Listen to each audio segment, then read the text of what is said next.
క్రీస్తు యేసునందు ప్రియమైనటువంటి సహోదర సహోదరులందరికీ కూడా మన తండ్రి అయిన దేవుని నామంలో, ఆయన ఏకైక కుమారుడు యేసుక్రీస్తు ప్రభువారి నామంలో కూడి వచ్చున్న మీ అందరికీ కూడా వందనాలు చెల్లించుకుంటూ ఈరోజు యొక్క దేవుని వాక్యంలోకి కూడా మనం వెళ్దాం. ఈరోజు మనం ఎంచుకున్నటువంటి వాక్య భాగము, లేకపోతే మన వాట్సాప్లో వచ్చిన విధంగా దేవుడు మనకు వ్యక్తపరిచే లేకపోతే బయలుపరిచే దేవుని యొక్క వాక్యము మనం చూసినట్లయితే ఒక ప్రవచనం అనేది మనము ఎప్పుడు చూస్తాము అంటే, ఒక ఆపద కలిగిన, మనకు భయము కలిగిన, లేకపోతే మనకు తెలియని సంఘటన ఏదైనా జరుగుతున్నప్పుడు దీని యొక్క చరిత్రను మనము తిరగవేస్తాం. పూర్వం ఏదైనా జరిగిందా, భవిష్యత్తులో ఏమైనా జరగబోతుందా, ప్రస్తుతం ఏమి జరుగుతూ ఉంది అని మనము అంచనాకి వస్తాం. దేవుడు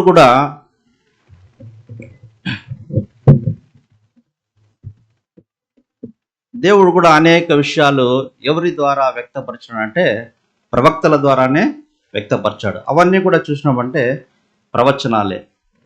ఎందుకు దేవుడు ప్రవక్తలను ఏర్పరచుకున్నాడు, లేకపోతే ప్రవచనాలు దేవుడు చెప్పాల్సిన అవసరం ఏముంది అంటే, భవిష్యత్తులో జరగబోయే ప్రతి ఒక్క విషయం ఎవరికి తెలుసు?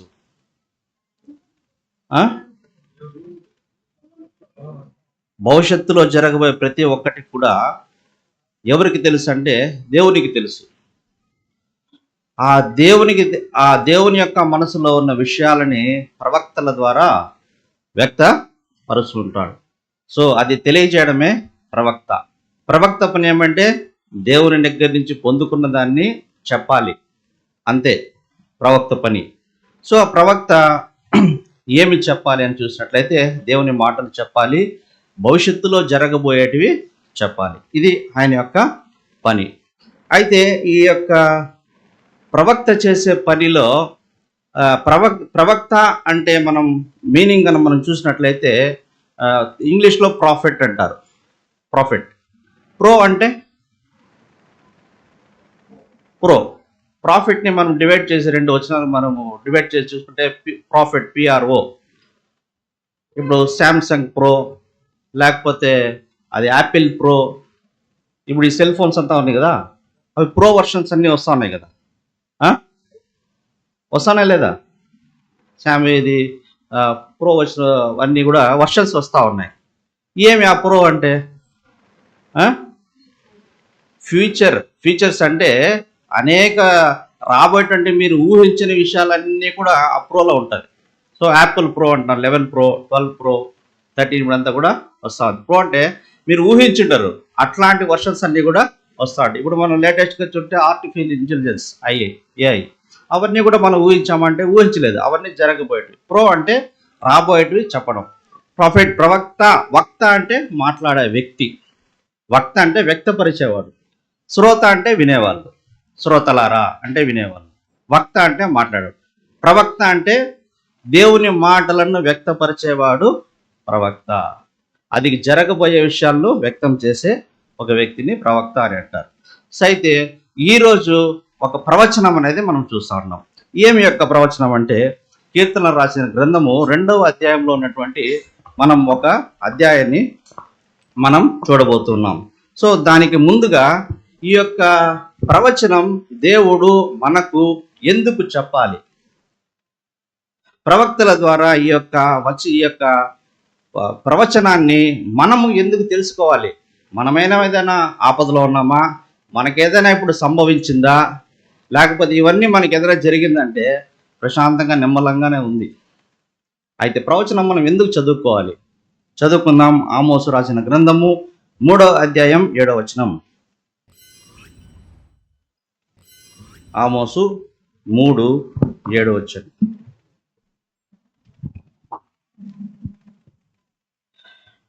తన సేవకులైన ప్రవక్తలకు తాను సంకల్పించిన దానిని బయలుపరచకుండా ప్రభువైన యెహోవా ఏమీయూ చేయడు. తన సేవకులైన ప్రవక్తలకు తాను సంకల్పించిన దాని అంటే దేవుడైతే ఏమైతే చేయాలనుకుంటున్నాడో అది తెలియపరచకుండా దేవుడు ఏమీ చేయడు. అంటే ఇప్పుడు రాబోయే తరానికి మనం ఎవరం? రాబోయే తరానికి, లేకపోతే భవిష్యత్తులో దేవుడు చేసే క్రియలన్నిటికీ మనం ఎవరమని చూస్తే మనం కూడా ఒక అంబాసిడర్స్ అని చెప్పుకోవచ్చు. ప్రవక్త అంటే చాలా పరిశుద్ధంగా జీవించే వ్యక్తి అయినప్పటికీ అప్పటికి ఇప్పుడు మనం జీవించే కాలంలో అలాంటి పరిశుద్ధంగా మనం జీవిస్తున్నామంటే డెవలప్ చేసుకోవాలి.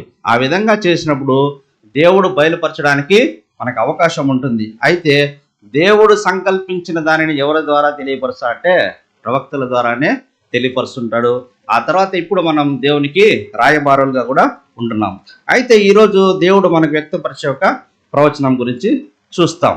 సో మనం తీసుకున్న కీర్తన గ్రంథము 2వ అధ్యాయాన్ని మనం తీసుకున్నాం. ఈ కీర్తనలు అంటే ప్రతి ఒక్కరికి ఏమని ఉంటుందంటే ప్రతి ఒక్క క్రైస్తవుడు లేకపోతే ఎవరన్నా కూడా చూస్తే బైబిల్లో ఏమి చదవాలని కోరుకుంటారంటే కీర్తనలు చదవాలని కోరుకుంటారు. ఇది చాలా ఆదరణ ఇస్తుంది, ప్లస్ ఉత్సాహాన్ని ఇస్తుంది, బాధల్లో ఉండేటప్పుడు ఓదార్పునిస్తుంది, పాపం చేసిన తర్వాత పశ్చాత్తాపం ఎలా మనం తెలుసుకోవాలనే దాని గురించి తెలుపుతుంది. ఇంకా అదే విధంగా మన క్రైస్తవ జీవితానికి పునాది వేయడానికి కూడా ఈ యొక్క కీర్తనలు అనేది చాలా ప్రాముఖ్యమైన పాత్రను పోషిస్తుంది. మనం బైహాట్ కూడా చేస్తూ ఉంటాం, ఈ యొక్క కంఠస్థం పడుతూ ఉంటాం. కీర్తనలు 1వ అధ్యాయం, 23వ అధ్యాయం, 51వ అధ్యాయం, 91 కీర్తనలు, ఇంకా 129, 121, 127, 150 ఇవన్నీ కూడా మనం ఏం చేస్తుంటామంటే కంఠస్థం పడుతూ ఉంటాం. సో క్రైస్తవ జీవితానికి కీర్తనల గ్రంథం కూడా ఒక పునాది లాంటిదే.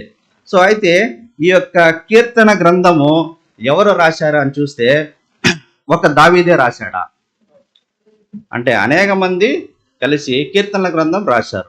అయితే దీన్ని మామూలుగా ఏమంటూ ఉంటారంటే దావీదు రాసిన కీర్తనలు అంటారు. అయితే దావీదు యొక్క కీర్తనలు దావీదుకు ఇంకా మరి కొందరికి రాశారు కాబట్టి కీర్తనలు అని చెప్పాలి. అంతేకాని దావీదు కీర్తనలు అని మనం చెప్పడానికి లేదు. ఒకే వ్యక్తి రాస్తే అది ఒక వ్యక్తికి సంబంధించింది అవుతుంది. అయితే ఇది చాలా మంది రాశారు కాబట్టి ఇది ఒట్టి కీర్తనలు మాత్రమే, ఇది దావీదు కీర్తనలు కాదు అని కూడా మనం గుర్తు చేసుకోవాలి. ప్రియమైన వర్లరా, ఇదే కీర్తనల గ్రంథం నుంచి అనేకమైన ప్రవచనాలు కూడా మనం చూసుకోవచ్చు. ప్రవచనాలు దీనిలో నెరవేరినటువంటివి, లేకపోతే యేసు ప్రభు ప్రస్తావించినటువంటి కూడా కీర్తన గ్రంథం నుంచి యేసు ప్రభు అనేక ప్రవచనాలు కూడా ప్రస్తావించాడు. ప్రవక్తలు కూడా లేకపోతే అపోస్తలు కూడా ఈ కీర్తనల గ్రంథం నుంచి అనేక ప్రవచనాలని తీసి కోట్ చేసి మనకి కొత్త నిబంధన గ్రంథంలో మనకు తెలియపరిచారు. సో ఫర్ ఎగ్జాంపుల్గా మనం చూడాలంటే 22వ కీర్తన యేసు ప్రభు చెప్పినటువంటి ఒక కీర్తన గ్రంథంలో చెప్పినటువంటి ప్రవచనం ఎక్కడ నెరవేరిందంటే యేసు ప్రభువులో మనం చూడొచ్చు.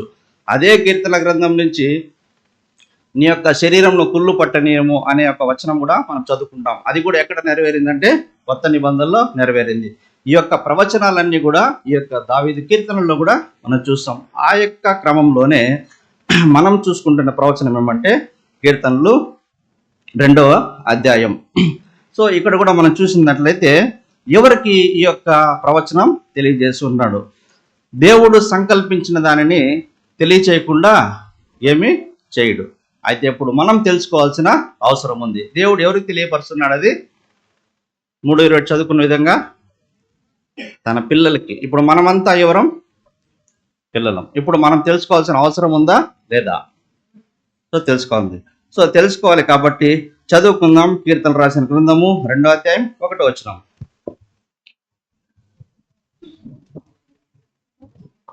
అన్యులను ఎలా అల్లరి రేపుచున్నారు, అన్యజనులు ఎలా అల్లరి రేపుచున్నారు, జనములు ఎలా వ్యర్థమైన దానిని తలంచుచున్నవి. మనము వారి కట్లు తెంపుదము రండి, వారి వశములను మన యొద్ద నుండి పారవేయుదము రండి అని చెప్పుకొనుచు. ఒక వచనం మాత్రమే మనం ఈ యొక్క అధ్యాయాన్ని మనం ఒక్కొక్క వచనముగా కూడా మనం ధ్యానం చేసుకుందాం. అన్యజనులు ఎలా అల్లరి రేపుచున్నారు, జనములు ఏల వ్యక్తమైన దానిని తలంచుచున్నవి. అన్యజనులు అని మనం చూసినట్లయితే ఎలా వీళ్ళు అల్లరి చేస్తూ ఉన్నారు, ఎందుకోసం ఈ యొక్క అల్లరి జరుగుతూ ఉంది అని మనం గనక చూసుకున్నట్లయితే క్రీస్తు మొదటి రాకడలో కూడా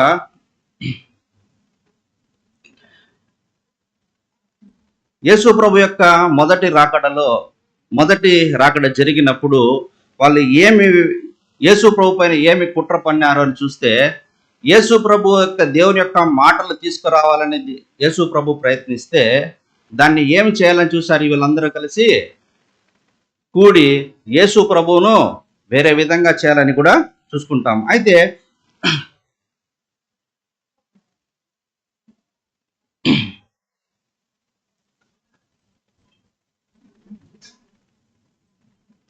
దేవుడు తన పిల్లల కోసం, దేవుడు తన పిల్లల్ని ఒక ప్రణాళికలో లేకపోతే ఒక క్రమబద్ధంగా ఒక సిస్టమేటిక్గా దేవుడు తీసుకొని పోవాలని అనుకుంటా ఉంటారు. అయితే దేవుని యొక్క ప్రణాళికను తీసుకుపోవాలని దేవుని పిల్లలు కోరుకుంటే ఈ లోకం మనల్ని ప్రశాంతంగా విడిచిపెడుతుందా? ప్రస్తుతం మనం కనుక చూసినట్లయితే ఇజ్రాయేల్ దేశానికి ఇజ్రాయేల్ చుట్టుపక్కల దేశాలంతా కూడా ఎవరిపైన యుద్ధానికి వచ్చాయి? ఇజ్రాయేల్ దేశానికి యుద్ధం జరిగింది. దేవుని పిల్లలకు విరోధముగా ఏం జరిగిందంటే అల్లరి జరుగుతూ ఉంది. అయితే దేవుడు తన పిల్లలు చేయి విడిచిపెట్టాడంటే లేదు. అన్య జనులందరూ కూడా అల్లరి రేపుచున్నారు, వాళ్ళని మరీ రెచ్చగొట్టి మరీ వారిని యుద్ధానికి పిలుస్తున్నారు. రీసెంట్గా కూడా మనం చూస్తే గాజా పట్టణంలో వారి యొక్క ఇజ్రాయెల్ యొక్క ప్రజల్ని తీసుకుపోయి వాళ్ళ కస్టడీలో పెట్టుకొని వాళ్ళని హింసించడము, వాళ్ళని చంపేయడం, ఇవంతా కూడా చూసినట్లయితే అన్య జనులు వాళ్ళంతా ఏం చేశారంటే బానిసత్వంలోకి తీసుకుపోయి వాళ్ళని రెచ్చగొట్టడం మనం చూస్తాం. జనములు వీళ్ళంతా కూడా ఏదేదో చేయాలని ఆలోచిస్తూ ఉంటారు. సో అయితే ఈ వింతపాటికి జరిగినప్పటికీ కూడా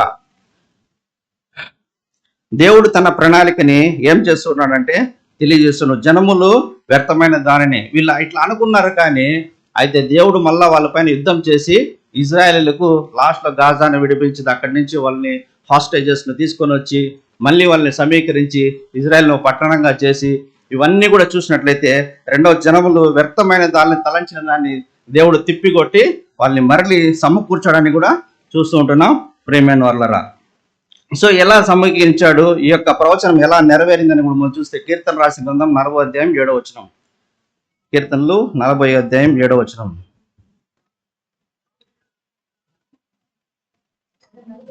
40వ అధ్యాయం 7వ వచనం. అప్పుడు పుస్తకపు చుట్టలో నన్ను గూర్చి వ్రాయబడిన ప్రకారము నేను వచ్చియున్నాను. నా దేవా, నీ చిత్తము నెరవేర్చుట నాకు సంతోషము. నీ ధర్మశాస్త్రము నా ఆంతర్యములోనున్నది. ఇక్కడ మనం చూసినట్లయితే 40వ అధ్యాయం 7వ వచనం చూస్తే యేసు ప్రభు గురించిన యొక్క ప్రవచనం కూడా ఇక్కడ నెరవేరేది చూస్తాం. అన్య జనులు ఏం చేస్తున్నారంటే వ్యర్థమైన దానిని ఆలోచిస్తున్నారు. యేసు ప్రభు విమోచన క్రయధనం ఇవ్వడానికి చూసినట్లయితే యేసు ప్రభుని ఎలా చంపాలి, యేసు ప్రభులో ఏం మనం తప్పు కనుక్కోవాలని కూడా చూసేది మనం చూస్తాం. అదే 34:20లో కూడా చూస్తాం. 34:20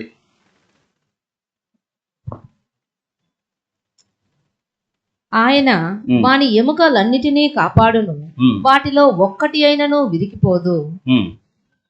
సో ఇది అంతా కూడా చూస్తే అల్లరిగా దేవుడు చేసినటువంటి ప్రతి ఒక్క కార్యాన్ని కూడా వారు అల్లరిగా చేసి వారిలో ఒక అల్లకల్లోలాన్ని సృష్టించారు.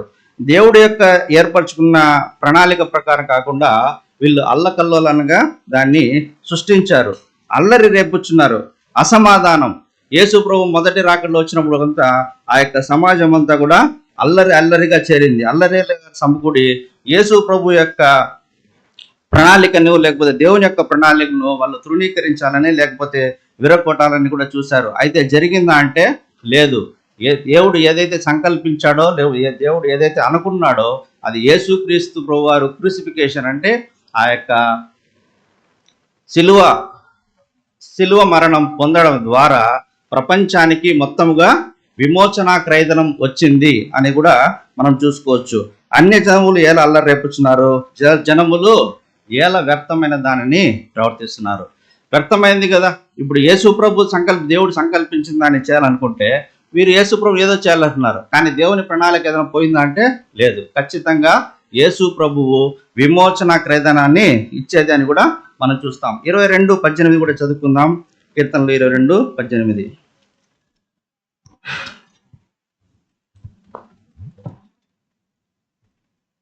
నా వస్త్రములు వారు పంచుకొనుచున్నారు, నా అంగీ కొరకు చీట్లు వేయుచున్నారు. ఇవి కూడా చూసినట్లయితే ఒక ప్రవచనం నెరవేర్పు. ఇవన్నీ కూడా వ్యర్థమైనది ఏదేదో ఆలోచించుకున్నారు, కానీ ఇవన్నీ కూడా అల్లరిగా అనుకున్నారు, కానీ ఇవన్నీ కూడా జరగలేదు. ఇవన్నీ జరగకుండా దేవుని యొక్క చిత్తాన్ని మనం నెరవేర్చుకోవడం చూస్తాం. సో ఇలాంటి యొక్క జరుగుతున్నటువంటి సమాజంలో, ఇలాంటి అసమాధానమైన సమాజంలో యేసుక్రీస్తు ప్రభువాని సెలవు వేసిన తర్వాత కూడా వారికి నెమ్మది ఉన్నిందా, లేకపోతే ఇప్పుడున్న ప్రపంచానికి నెమ్మది ఉందా అంటే లేదు. అయితే కొన్ని రోజుల తర్వాత కూడా ప్రపంచం ఏడుస్తూనే ఉంది. దేవుని యొక్క ప్రణాళికకు విరోధంగా యేసు ప్రభువుని సెలవు వేసిన తర్వాత కూడా ఈ రోజు కూడా ఏదైనా శాంతి స్థాపన జరిగిందా? వీరు అనుకున్న విధంగా మనము శాంతిని నెలకొల్పుదామని వీళ్ళు అనుకున్న సిద్ధాంతం నెరవేరిందా అంటే లేదు. ఆ యొక్క శాంతిని నెలకొల్పుదామనే యొక్క క్రమంలోనే ఏమి జరిగిందంటే కమ్యూనిజం అనేది వచ్చింది. కమ్యూనిజం వల్ల ఏమైనా మనకు శాంతి స్థాపన జరిగిందా అంటే లేదు. సోషలిజం అనేది వచ్చింది, ఆ తర్వాత నిహారిజం అని వచ్చింది, ఆర్కియాయిజం వచ్చింది, చాలా సిద్ధాంతాలు వచ్చింది, కానీ ఈ యొక్క సిద్ధాంతాలు ఏమైనా కూడా శాంతిని నెలకొల్పాయా? అయితే కొన్ని రోజులు ఇదే విధంగా జరుగుతూ ఉండిన తర్వాత దేవుని యొక్క వీళ్ళంతా కూడా ఒక ప్రపంచాన్ని ఒకటిగా చేసి మనమే ఏకచక్రాధిపత్యం సాధించాలి, లేకపోతే ప్రపంచంలో మనం ఏదో సాధించాలి అని అనుకొని మనం చూసినట్లయితే 1914లో మొదటి ప్రపంచ యుద్ధం జరిగింది. సో మొదటి ప్రపంచ యుద్ధం చేసిన తర్వాత జర్మనీ ద్వారా కూడా ఏదో సాధించాలని, మేమే లోకానికి చక్రవర్తులుగా ఉండాలి, లేకపోతే మేమే అధికారంలో ఎక్కువగా ఉండాలని కోరుకున్నారు. అయితే అది జరిగిందా? వాళ్ళు చేసుకున్న ప్లాన్ నెరవేరిందా? మేమంతా శాంతి స్థాపన చేస్తాం, ప్రపంచం అక్కడక్కడ చల్లా చెదురుగా వీళ్ళంతా క్రమశిక్షణలు లేరు కాబట్టి మేము ఒక క్రమాన్ని తీసుకొని వచ్చి మేము చేస్తామని వాళ్ళు వచ్చారు. ప్రతి నేషన్ కూడా వచ్చింది. దేవునికి విరోధంగా వాళ్ళు ఏం చేశారంటే ప్లాన్ చేశారు. సో మేము శాంతిని నెలకొల్పుదామని. సో మొదటి ప్రపంచ యుద్ధంలో 10 millions ఆఫ్ ది పీపుల్, అంటే 10 millions ఆఫ్ ది పీపుల్ చనిపోయారు. 20 millions ఆఫ్ ది పీపుల్ ఏమంటే గాయాల పాలయ్యారు. సో దీనివల్ల ఏమైనా వాళ్ళు శాంతిని స్థాపించారంటే లేదు. కొన్ని వేల కోట్లు నష్టం జరిగింది. సో దీనికంతా కూడా ఏమనంటే దేవుని యొక్క రాజ్యంలో శాంతి స్థాపన జరగాలి. యొక్క మూడో ప్రపంచంలో మెస్సియా యుగంలో మనం చూసినట్లయితే శాంతి స్థాపన చేసినాం. సో రెండో లైన్ మనం ఏం చేస్తుంటే జలములు ఏలా వ్యర్థమైన దానిని తలంచుచున్నారు. సో ఎందుకు వ్యర్థమైందంటే దేవుడు రాబోయే యుగంలో మూడో ప్రపంచంలో లేకపోతే మెస్సియా యుగంలో దేవుడు శాంతి స్థాపన చేయబోతున్నాడు. దీనికి వీరు ఏదేదో ప్రయత్నం చేసి తప్పుడు సిద్ధాంతాలతో ఏదో వీరు ఏకచక్రాధిపత్యం చేయడానికి సంకల్పించారు. అయితే అది ఎవరికి విరోధంగా ఉంది? దేవునికి విరోధంగా ఉంది. సో కాబట్టి జనములు ఎలా వ్యర్థమైన దానిని తలంచుచున్నారు. సో దాన్ని బట్టి మనం చూసుకోవచ్చు. రెండవ వచనం కూడా మనం చదువుకుందాం. సో ఇలా వ్యర్థమైన దానిని చేస్తూ ఉండేటప్పుడు రెండవ వచనం చదువుకుందాం. మనము వారి కట్లు తెంపుదము రండి, వారి పాసములను మన యొద్ద నుండి పారవేయదము రండి అని చెప్పుకొనుచు. వీరు ఎవరంటే మనం వారి కట్లు తెంపుదు రండి. ఎవరో ఇద్దరు కూడి ప్రపంచం అంతా ఈ విధంగా అల్లాకల్లోలంగా ఉంటే అవన్నీ తీసుకొని వచ్చి మనం వారి పాశములు తెంపుదము రండి అనేసి వాళ్ళిద్దరు కలిసి మాట్లాడుకున్నారు. ఎవరు వీళ్ళు అని చూసుకుంటే కూడా సివిల్ పవర్ అండ్ ఎక్లిసియాస్టికల్ పవర్, అంటే సామాన్యమైనటువంటి పౌరులు ప్లస్ మతపరమైనటువంటి అధికారం. సో ఈ యొక్క మతపరమైన అధికారము లేకపోతే సామాన్యమైన హక్కులు రెండు కలిసి ఏం చేసింటే ఇవి రెండు కూడా చేసి వారి కట్లు తెంపుదామని రండి అనేసి వాళ్ళు అనుకున్నారు. అయితే ఈ రెండు కలిసి ఏమైనా మళ్ళీ దేవుని యొక్క రాజ్యాన్ని స్థాపించిందా అని చూస్తే ఆ రెండు రాజ్యాలు కూడా ఏం చేశాయంటే 4గా మళ్ళీ విభజించబడ్డాయి. సో అవే చూసినట్లయితే రిలీజియస్ ఎస్టాబ్లిష్మెంట్ అంటే మతపరమైనటువంటి ఒక స్థాపన జరిగింది. రెండవది పొలిటికల్ స్థాపన అంటే రాజకీయ స్థాపన ఎస్టాబ్లిష్మెంట్ అయింది. మూడవది కూడా చూస్తే ఫైనాన్షియల్ స్టేటస్ అంటే మొదటి ప్రపంచ యుద్ధంలో లేకపోతే 1వ వచనంలో చూసినటువంటి ఆ యొక్క నష్టాన్ని అంతా కూడా తెలిసి ఈ యొక్క ఫైనాన్షియల్ని మనం ఎలాగైనా మనం అభివృద్ధి చేయాలి అని ఈ యొక్క పౌరులు ప్లస్ ఎక్లీషియాస్టిక్ రెండు కలిసి జాయింట్ చేసుకుంటే ఫైనాన్షియల్గా మొదటి ప్రపంచంలో లాస్ అయితే వీళ్ళు మూడోదిగా వచ్చి ఫైనాన్షియల్ ఎస్టాబ్లిష్మెంట్ జరిగింది.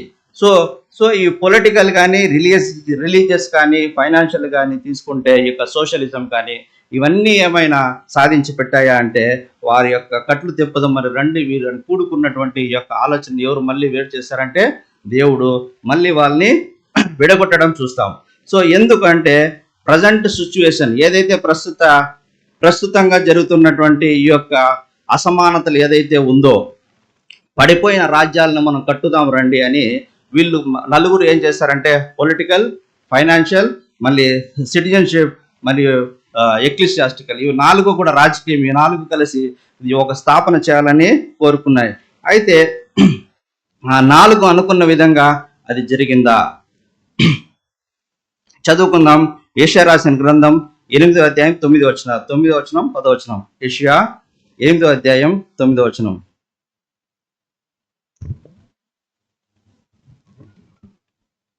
జనులారా రేగుడి, మీరు ఓడిపోవుదురు. దూర దేశస్థులారా మీరందరూ ఆలకించుడి. మీరు నడుము కట్టుకొనినను ఓడిపోవుదురు, నడుము కట్టుకొనినను ఓడిపోవుదురు. ఇక్కడ మనం చూసినామంటే 8వ అధ్యాయం 9వ వచనంలో వీళ్ళు అనుకున్నారు పడిపోయిన రాజ్యాన్ని లేకపోతే పడిపోయినటువంటి ప్రతి ఒక్క యొక్క కార్నర్ని మనము ప్రతి ఒక్క మూలన అన్నిటి మనం ప్రపంచాన్ని మనం సరిచేద్దాము అని అనుకున్నారు. అయితే జనులారా రేగుడు, మీరు ఓడిపోదురు. ఎవరు సెలవిస్తున్నారు? దేవుడు. మీరు మతపరమైనటువంటి శాంతి స్థాపన చేశారు, ఫైనాన్షియల్గా చేశారు, మళ్ళీ పొలిటికల్గా చేశారు, రిలీజియస్గా చేశారు. ఇవన్నీ చేసిన తర్వాత మీరైనా శాంతిని నెలకొల్పారా అని చూస్తే మీరు ఓడిపోతారు. మీ నలుగురు ఏం చేస్తారంటే ఓడిపోతారు. నెక్స్ట్ దూరదేశులారు మీరందరూ ఆలోచించండి. దేవుడు ఎక్కడున్నాడంటే ఆశీన మంది ఆశిస్తున్నాడు. మనం ఎక్కడున్నాం? భూలోకం ఉన్నాం. దూరదేశం నుండి ఏం సెలవిస్తున్నానంటే మీరందరూ ఆలకించండి. ఏమి ఆలకించాలా? నేను చెప్పే మాటలు మీరు వినండి. మీరు నడుము కట్టుకొని ఉన్నారు ఏమని? మేము ఈ యొక్క 4 స్తంభాల ద్వారా మేము ఏదో సాధిస్తామని. అయితే మీరు సాధిస్తారా? మీరు ప్లాన్ చేసుకున్నారు. యుఎన్ఓని ఎస్టాబ్లిష్మెంట్ చేశారు. 1935లో చూసినట్టే యుఎన్ఓ యునైటెడ్ నేషన్స్ ఆర్గనైజేషన్ కూడా ఎస్టాబ్లిష్మెంట్ జరిగింది. మొదటి ప్రపంచ యుద్ధం తర్వాత ఎస్టాబ్లిష్మెంట్ అనేది కూడా రెండో ప్రపంచ యుద్ధం జరిగిన తర్వాత ఎస్టాబ్లిష్మెంట్ ఆఫ్ యుఎన్ఓ కూడా జరిగింది 1935లో. అయితే జరిగిన తర్వాత వీళ్ళందరూ కూడా మనం శాంతిని తీసుకురావాలి, ఆర్థికంగా మనం పైకి రావాలి, పొలిటికల్గా మనం పైకి రావాలి, లేకపోతే ఫైనాన్షియల్గా మనం గ్రోత్ కావాలనుకున్నారు. అదేమైనా జరిగిందా? మీరందరూ టైట్గా మీరు ఏం చేసుకున్నారంటే మీ నడుములు కట్టుకున్నారు. సో మీరంతా ఏం చేసి ఇవన్నీ చేస్తే కూడా ఏమైనా ప్రయోజనం ఉందా అంటే లేదు. ఎవరికి? వీళ్ళందరూ కూడా దేనికి విరోధంగా చేస్తూ ఉన్నారంటే దేవునికి విరోధంగా. ఆ 2వ లైన్ చదవండి. రెండో వచనం 2వ లైన్ కీర్తన 2:2. మనము వారి కట్లు తెంపుదము రండి, వారి పాసములను మన యొద్ద నుండి పారవేయదము రండి. మనం వారి కట్లను తెంపుదము రండి అని ఎక్లీసియా అంటే పొలిటికల్ గా పౌరులు ప్లస్ మతపరమైన అనుకున్నారు. కానీ రెండవ లైన్ లో కూడా చూస్తే వారి పాశములను మన యొద్ద నుండి పారవేయదం రండి అని ఇంకొక గ్రూప్ రెడీ అయిందంట. 2వ లైన్లో వారి పాశములను మన యొద్ద నుండి పారవేయదం రండి ఇంకోరు చెప్పారంట. ఇది ఇంకోరు ఎవరని చూసినట్లయితే దేవుడు మరియు యేసు ప్రభు వాళ్ళిద్దరు కట్టి వీళ్ళేదో ప్లాన్ చేస్తా ఉన్నారు. వీళ్ళంతా మనం సమకూడి చేయాలనుకుంటా ఉన్నారు. అయితే వీళ్ళు ఏం చేయాలి? మనము వీరి విరోధంగా వీరి కట్లను మనం తెంపుదాం రండి అనేసి పారవేస్తాం. వీరి యొక్క పొలిటికల్ని తీసేస్తాం, మతాన్ని తీసేస్తాం, రాజకీయాన్ని తీసేస్తాం, ఆర్థికాన్ని కూడా తీసేస్తాం రండి అని దేవుడు కూడా మరియు యేసు ప్రభు అనుకున్నారు. ఎందుకోసం అంటే దేవుని యొక్క ప్రవచనం వెయ్యేండ్ల రాజ్యంలో తనకు తన కుమారునికి సంఘానికి ఇవ్వాలని దేవుని యొక్క ప్రణాళిక. ఇది ప్రణాళిక కనపడలేదు, మీకు కావాలి ఇది. ఆ పీపీటీ తీసాను బ్రదర్, ఇది చార్ట్ కావాలా?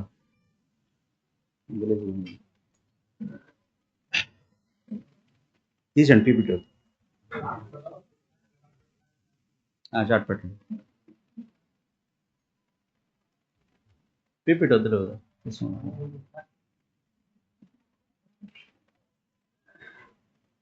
వారి పాశములను మనము పారవేయదం రండి అని చెప్పుకుంటున్నాడు. ఎవరంటే యేసు ప్రభువు మరియు సంఘం. ఈ యొక్క 4 రాజ్యాలైనటువంటి, లేకపోతే భూమికి ఒక 4 స్థిరమైన పునాదులుగా ఉంటాయి. పొలిటికల్, మళ్ళీ ఫైనాన్షియల్, రిలీజియస్, సోషల్. ఇవి 4ని ఎవరు తెంపుతారంట? రాబోయే వెయ్యేండ్ల రాజ్యంలో యేసు ప్రభు మరియు సంఘము కూడి వారి యొక్క పాశములను మనము పారవేయదము రండి అని వారు చెప్పుకుంటున్నాడు. వీరు ఎవరికి విరోధంగా ఇవన్నీ కూడా చేశారంటే దేవుడు ఏర్పరిచినటువంటి విరోధానికి వీళ్ళు ప్లాన్ చేశారు. కాబట్టి దేవుడు మరలా ఒక ప్లాన్ చేసి యేసు ప్రభుకు మరియు సంఘానికి కూడా ఇస్తూ ఉన్నారు. ఈ యొక్క 2 విషయాలు జరిగేటప్పుడు ఇక్కడ మనం 2 విషయాల్ని మనం గమనించవచ్చు. వారి పాశములను తెంపుదాం రండి అని చెప్పుకునేటప్పుడు యూదుల యొక్క కోత అక్కడ చూసినట్లయితే వారి పాశములు అంటే 2 పాశాలు తెంపాలి. ఇక్కడ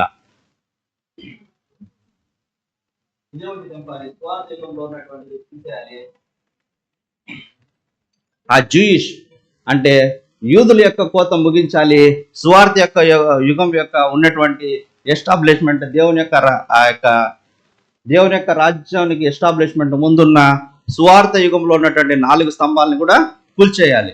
సో ఈ యొక్క 4 స్తంభాలు కూల్చినప్పుడు మాత్రమే దేవుని యొక్క రాజ్యం ఎస్టాబ్లిష్మెంట్ అవుతుంది. కాబట్టి ఇక్కడ చెప్పిన ప్రవచనం ఏమంటే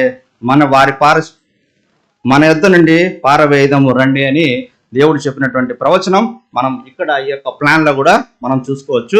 ప్రేమైన వల్ల కలవర పెడుతుందంటే ప్రజల యొక్క సమాధానం, ఇలాంటి సమాధానం ఇప్పుడంతా చూసినట్లయితే ప్రపంచంలో ఏం జరుగుతూ ఉంది, ప్రపంచం ఎందుకు ఈ విధంగా జరుగుతూ ఉంది, ఇవి అనేక కలవరాలు మనకు జరగచ్చు.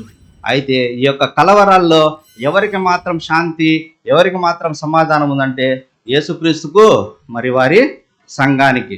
ఒకవేళ మనము కూడా సంఘంలో ఉంటే మనకు కూడా శాంతి అనేది ఉంటుంది. ఒకవేళ మనలో కూడా మనసులో కలవరంగా ఉంటే మనం దేవుని యొక్క రాజ్యంలోకి మనం సిద్ధపడే వారిగా మనం ఉండాలి. ప్రేమైన వాళ్ళరా. సో కింగ్ ఈ యొక్క రాజు ఇక్కడ 3వ ప్రపంచంలో రాబోతున్నాడు. సో రాబోతున్నాడు కాబట్టి ఇవన్నీ కూడా మొదట ఏం చేయాలంటే తీసివేయాలి. సో తీసివేయడానికి ముందుగా ఏం చేద్దంటే చదువుకుందాం, 3వ వచనం చదువుకుందాం. కీర్తనలు 2:3. భూరాజులు యెహోవాకును ఆయన అభిషక్తునికి విరోధముగా నిలువబడుచున్నారు, ఏలికలు ఏకీభవించి ఆలోచన చేయుచున్నారు.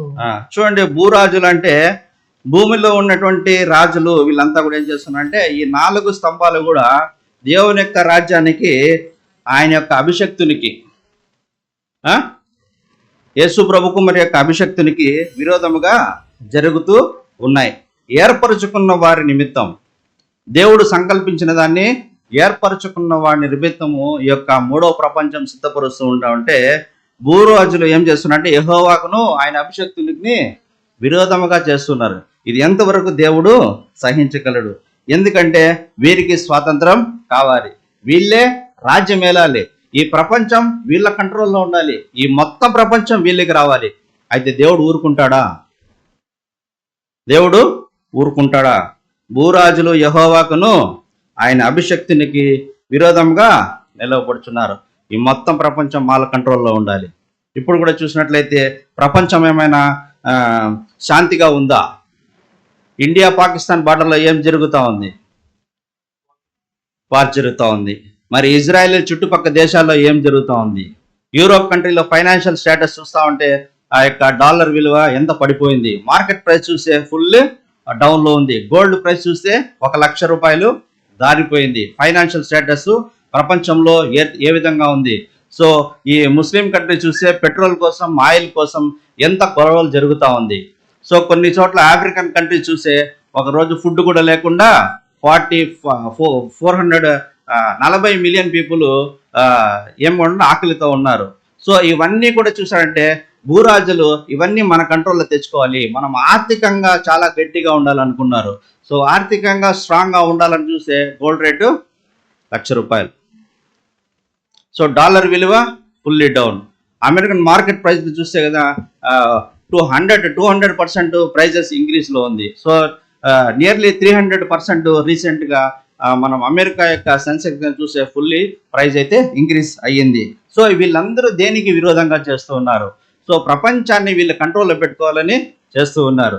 ఇజ్రాయేలీలు ఆ చుట్టుపక్కల దేశాలన్నీ కూడా చూసినట్లయితే ఇజ్రాయేలీలపైకి యుద్ధానికి. సో మనకు ఎక్కడ కానీ ప్రశాంత్ లాస్ట్ రీసెంట్గా చూస్తే శ్రీలంక అక్కడ చూసినట్లయితే ఎంత జరిగింది, ఆర్థికంగా వారు ఎంత బలహీన పడిపోయారు. వాళ్ళ యొక్క పెట్రోల్ ప్రైస్ కానీ వారికి ఉన్నటువంటి ప్రతి ఒక్క ఫుడ్ విషయంలో చూస్తే కూడా ఒక చాలా రేట్ అనేది చాలా ఇంక్రీజ్ అయింది చూస్తాం. ఒక కోడిగుడ్డు ₹150 అనేది కూడా మనం చూస్తాం. ఇంకా ప్రైస్ చూస్తే చాలా ప్రైజెస్ ఉంది. ఒక కోడిగుడ్డు ₹150, ఒక పాల ప్యాకెట్ ₹250. సో ఇవన్నీ కూడా ఫైనాన్షియల్గా తట్టుకునే స్టేజెస్లో ఉన్నాయా అంటే ప్రపంచం నలుమూలలు కానీ ఎక్కడ కానీ అది జరగలేదు. వీళ్ళందరూ కూడా చూస్తే మేము స్ట్రాంగ్ అందుకే దానికి ఏం చేసింది, ఫైనాన్షియల్గా మనం స్టేబుల్గా ఉండడానికి పొలిటికల్ ముందుకు వచ్చింది. భూమికి రాజులు మేమే అని అమెరికా ముందుకు వచ్చింది. సో భూమికి రాజులు మేమే అని చైనా వచ్చింది. ఫ్రాన్స్, ఇటలీ, రోమ్ ఇవన్నీ కూడా చూస్తే లాస్ట్ రీసెంట్గా రోమ్లో చూసినట్లయితే పోప్ అనేది ఆయన మరణించడం జరిగింది. సో మతపరమైనటువంటి మతంలో మేమే ముందు ఉండాలి అనుకున్నాడు. పోప్ ఏమైనాడు వేశారు. సో వీళ్ళందరూ కూడా మతపరంగా, రాజకీయ పరంగా, ఆర్థికంగా కూడా వచ్చారు. అయితే ఇంకా మతపరంగా తీసుకున్నట్లయితే ఇప్పుడు హిందూ, ముస్లిం, క్రిస్టియన్స్ ఎలా గొడవ పడుతూ ఉన్నారు. సో సోషల్ మీడియాలో కనుక చూస్తే వీళ్ళు వాళ్ళనడం, వాళ్ళు వీళ్ళనడం. ఎందుకు మేమే గొప్ప, మాదే గొప్ప. అయితే ఎవరు గొప్ప? వీళ్ళందరూ దేవుని యొక్క ప్రణాళికకి మేము గొప్ప, ఎవరికి వాళ్ళే మేమే గొప్ప అనుకుంటున్నారు. సో అయితే వీళ్ళందరూ చేసే ఒకే ఒక తలంపు ఏమంటే వారికి వారి గొప్ప అనుకున్నారు, కానీ వీరందరూ కలిసి ఎవరు చేస్తున్నారంటే దేవునికిని ఆయన అభిషక్తునికి విరోధంగా వీళ్ళు ఏం చేస్తున్నారంటే నిలబడతా ఉన్నారు. సరే అయితే దేవుడైతే ఓర్చుకుంటాడా అంటే లేదు. 2వ లైన్ చదువుకుందాం. ఏలికలు ఏకీభవించి ఆలోచన చేయుచున్నారు. ఏలికలు ఏపీ డివిజన్ గా పార్ట్ అయిపోయింది. ఇప్పుడు 5 ఖండం మనకు ఉన్నటువంటి ఖండాలు కానీ చూసినట్టే యూరోపు, ఆఫ్రికన్, ఏషియా కంట్రీస్ కూడా మీరు ఈ భూభాగం మీరు పాలించండి, ఈ భూభాగం మేము పాలిస్తాం, ఇంకో భూభాగం మేము పాలిస్తాం, మా కంట్రోల్లో ఉండాలి. సో రష్యన్ వాళ్ళు చూస్తే ఈ రష్యా, అరబ్ కంట్రీస్ అంతా కూడా మాది, మేము ఏం చెప్తే అదే. యూరోప్ కంట్రీస్ చూస్తే వాళ్ళు అంతా మేము చెప్తే, బ్రిటిష్ వాళ్ళు, ఇంగ్లీష్ వాళ్ళంతా ఏం చెప్తే అది.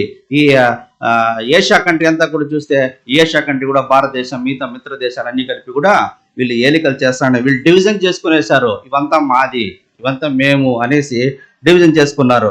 వీళ్ళంతా ఎందుకోసం? స్వేచ్ఛ కావాలి, స్వతంత్రత్వం కావాలి, ఏకచక్రాధిపత్యం కావాలి.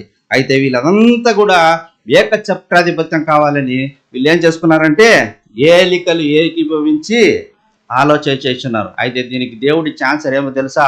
చదువుకుందాం నెక్స్ట్ వచనం. ఆకాశమందు ఆసీనుడగువాడు నవ్వుచున్నాడు. ప్రభువు చాలు. ఆకాశం ముందు ఉన్నవాడు ఏం చేస్తున్నాడంట? వీళ్ళంతా అనుకున్నారు మేము చేస్తాము అనేసి. అయితే దేవుడు ఏం చేస్తాడు? సింపుల్ ఆన్సరు నెక్స్ట్ వచనంలో నవ్వుతున్నాడు. వీళ్ళ ప్రయత్నాలంతా చూసి వీరు ఏమేమి చేస్తున్నారు ఇవన్నీ చూసి దేవుడు ఏం చేస్తున్నాడంటే సింపుల్గా చూసి నవ్వుతూ ఉన్నాడు. సో మీరంతా చేస్తా ఉన్నారు, ఇవంతా మీకు జరుగుతుందా అనేసి. అయితే దేవుడు నవ్వితే పర్వాలేదు. నెక్స్ట్ లైన్ చదువుకుందాం. ప్రభువు వారిని చూచి అపహసించుచున్నాడు. అపహసిస్తా ఉన్నాడంట. యేసు ప్రభుని ఏ విధంగా చేశారు వీళ్ళు? మొదటి రాకడలో వచ్చినప్పుడు యేసు ప్రభుని ఏం చేశారు? కొట్టినప్పుడు అయ్యో మీరు ప్రవచించి మీరు చెప్పి విడిపిస్తారు కదా, అట్లేదైనా చెప్పండి అని చెప్పి యేసు ప్రభుని కొట్టి ఏం చేసి అపహసించారు. ఇప్పుడు దేవుడు ఏమంటున్నాడు? ప్రభువు వారిని చూసి అప్పగిస్తున్నాడు. ఎవరిని చూసి ప్రభువు చూస్తున్నాడు? ఈ యొక్క వచనం కూడా మనం చూసుకున్నట్లయితే యేసు ప్రభు రెండవ రాకడలో వచ్చి, ప్రభువు అంటే యేసు ప్రభు రెండవ రాకడలో వచ్చి, నాయనా నా రెండవ సెకండ్ కమింగ్ వచ్చింది, నీ యొక్క రాజ్యాలంతా తీసుకుపోతే నా యొక్క రాజ్యాన్ని నేను ఎస్టాబ్లిష్మెంట్ చేయబోతున్నాను, మీరెందుకు ఇది చేస్తున్నారని యేసు ప్రభు ఏం చేస్తున్నాట? అవుతున్నాట. నేను నా యొక్క సంఘము, నా యొక్క కుమారులు మూడో ప్రపంచంని మేము ఏలిక చేయబోతున్నాం. మీరేం చూస్తే మొత్తం 4 స్తంభాలు పెట్టుకొని మేమే గొప్ప అంటా ఉన్నారు. అయితే వాళ్ళని చూసి నవ్వుతా ఉండేది కూడా చూస్తున్నాం. ఇంకో వచనం కూడా చదువుకున్నాం. సామెతలు రాసిన గ్రంథము 1వ అధ్యాయం 26వ వచనం. 1:26 సామెతలు 1:26.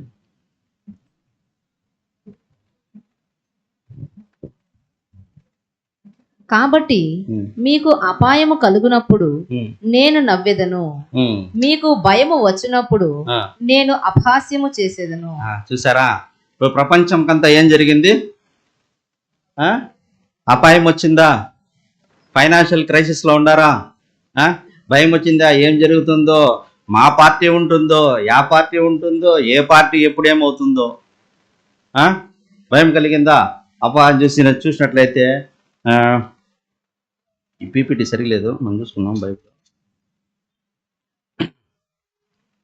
అపాయం కలిపి నేను నవ్వేదను, మీకు భయం వచ్చినప్పుడు నేను అపహాస్యం చేశాను. మీకు భయం వచ్చింది, ప్రపంచం ఏమైపోతుంది, అది ఏమైపోతుంది, రాజకీయం ఏమైపోతుంది, మతం ఏమైపోతుంది, లేకపోతే భూప్రపంచం ఏమైపోతుందో, ప్రకృతి విపత్తులు ఏం జరుగుతాయని చూసి నవ్వుతా ఉన్నాడు. అంటే ఎందుకోసం ఈ నవ్వు జరిగింది? దానికి ముందు వచనం 3వ వచనం కనుక చూసినట్లయితే వీళ్ళు ఎందుకు దేవుడు నవ్వుతున్నా అంటే, వీళ్ళు దేవుణ్ణి ఏం చేశారంటే తృణీకరించారు, దేవుణ్ణి నెగ్లెక్ట్ చేశారు, దేవుణ్ణి సంపూర్ణంగా వీళ్ళు ఏం చేశారంటే విడిచిపెట్టేశారు.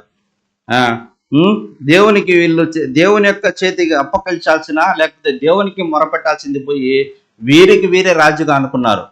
సో అందుకే అవన్నీ తీసేసి దేవుని యొక్క రాజ్యం స్థాపించాలని వీళ్ళు చేసుకున్న ప్రతి ఒక్క ప్లాన్ కూడా, అంటే ప్రతి ప్లాన్ వీళ్ళు ఏదో స్కీమ్స్ పెట్టుకున్నారు, ఏదో ప్లాన్ చేసుకున్నారు, కానీ అయితే ఇవన్నీ కూడా ఏమైందంటే దేవుని యొక్క దృష్టిలో, దేవుని దృష్టిలో అది రిమూవల్, అంటే అవి నిష్క్రమించబడినాయి. అవన్నీ కూడా దేవునికి చేయలేదు. అయితే ఇవన్నీ తీసేశాడు దేవుడు. అయితే ఒట్టి తీసేసి దేవుడు గమ్మున ఉంటాడా? సో వీళ్ళు ప్లాన్ చేసిందంతా ఏదైతే ఎస్టాబ్లిష్ చేయాలనుకున్నాడో, అయితే తీసేసి దేవుడు ఏమైనా గమ్మున ఉంటాడా? దేవునికి విరోధంగా చేస్తే దేవుడు గమ్మున ఉంటాడా? చదువుకుందాం. కీర్తన రాసిన గ్రంథం 5వ అధ్యాయం 2:5. ఆయన ఉగ్రుడై వారితో పలుకును, ప్రచండ కోపము చేత. చాలా సిస్టర్, ఆయన ఏమైతాడంట? ఉగ్రుడై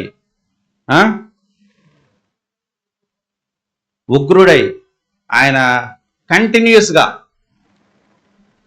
ఇదేముంటది, పట్టు విడవకుండా, లేకపోతే వదిలిపెట్టకుండా. మనం కూడా సామెత చెప్తా ఉంటాం, నేను ఎన్ని చేసినా ఓర్చుకుంటాను, నాకు గన వస్తే, కోపం వస్తే, నాకు ఒక్కసారి స్టార్ట్ అయ్యిందంటే చెప్తుంటాం కదా. అదేవిధంగా ఇప్పుడు దేవుడు ఏం చెప్తున్నాడు 5లో, ఆయన ఉగ్రుడై వారితో పలుకును.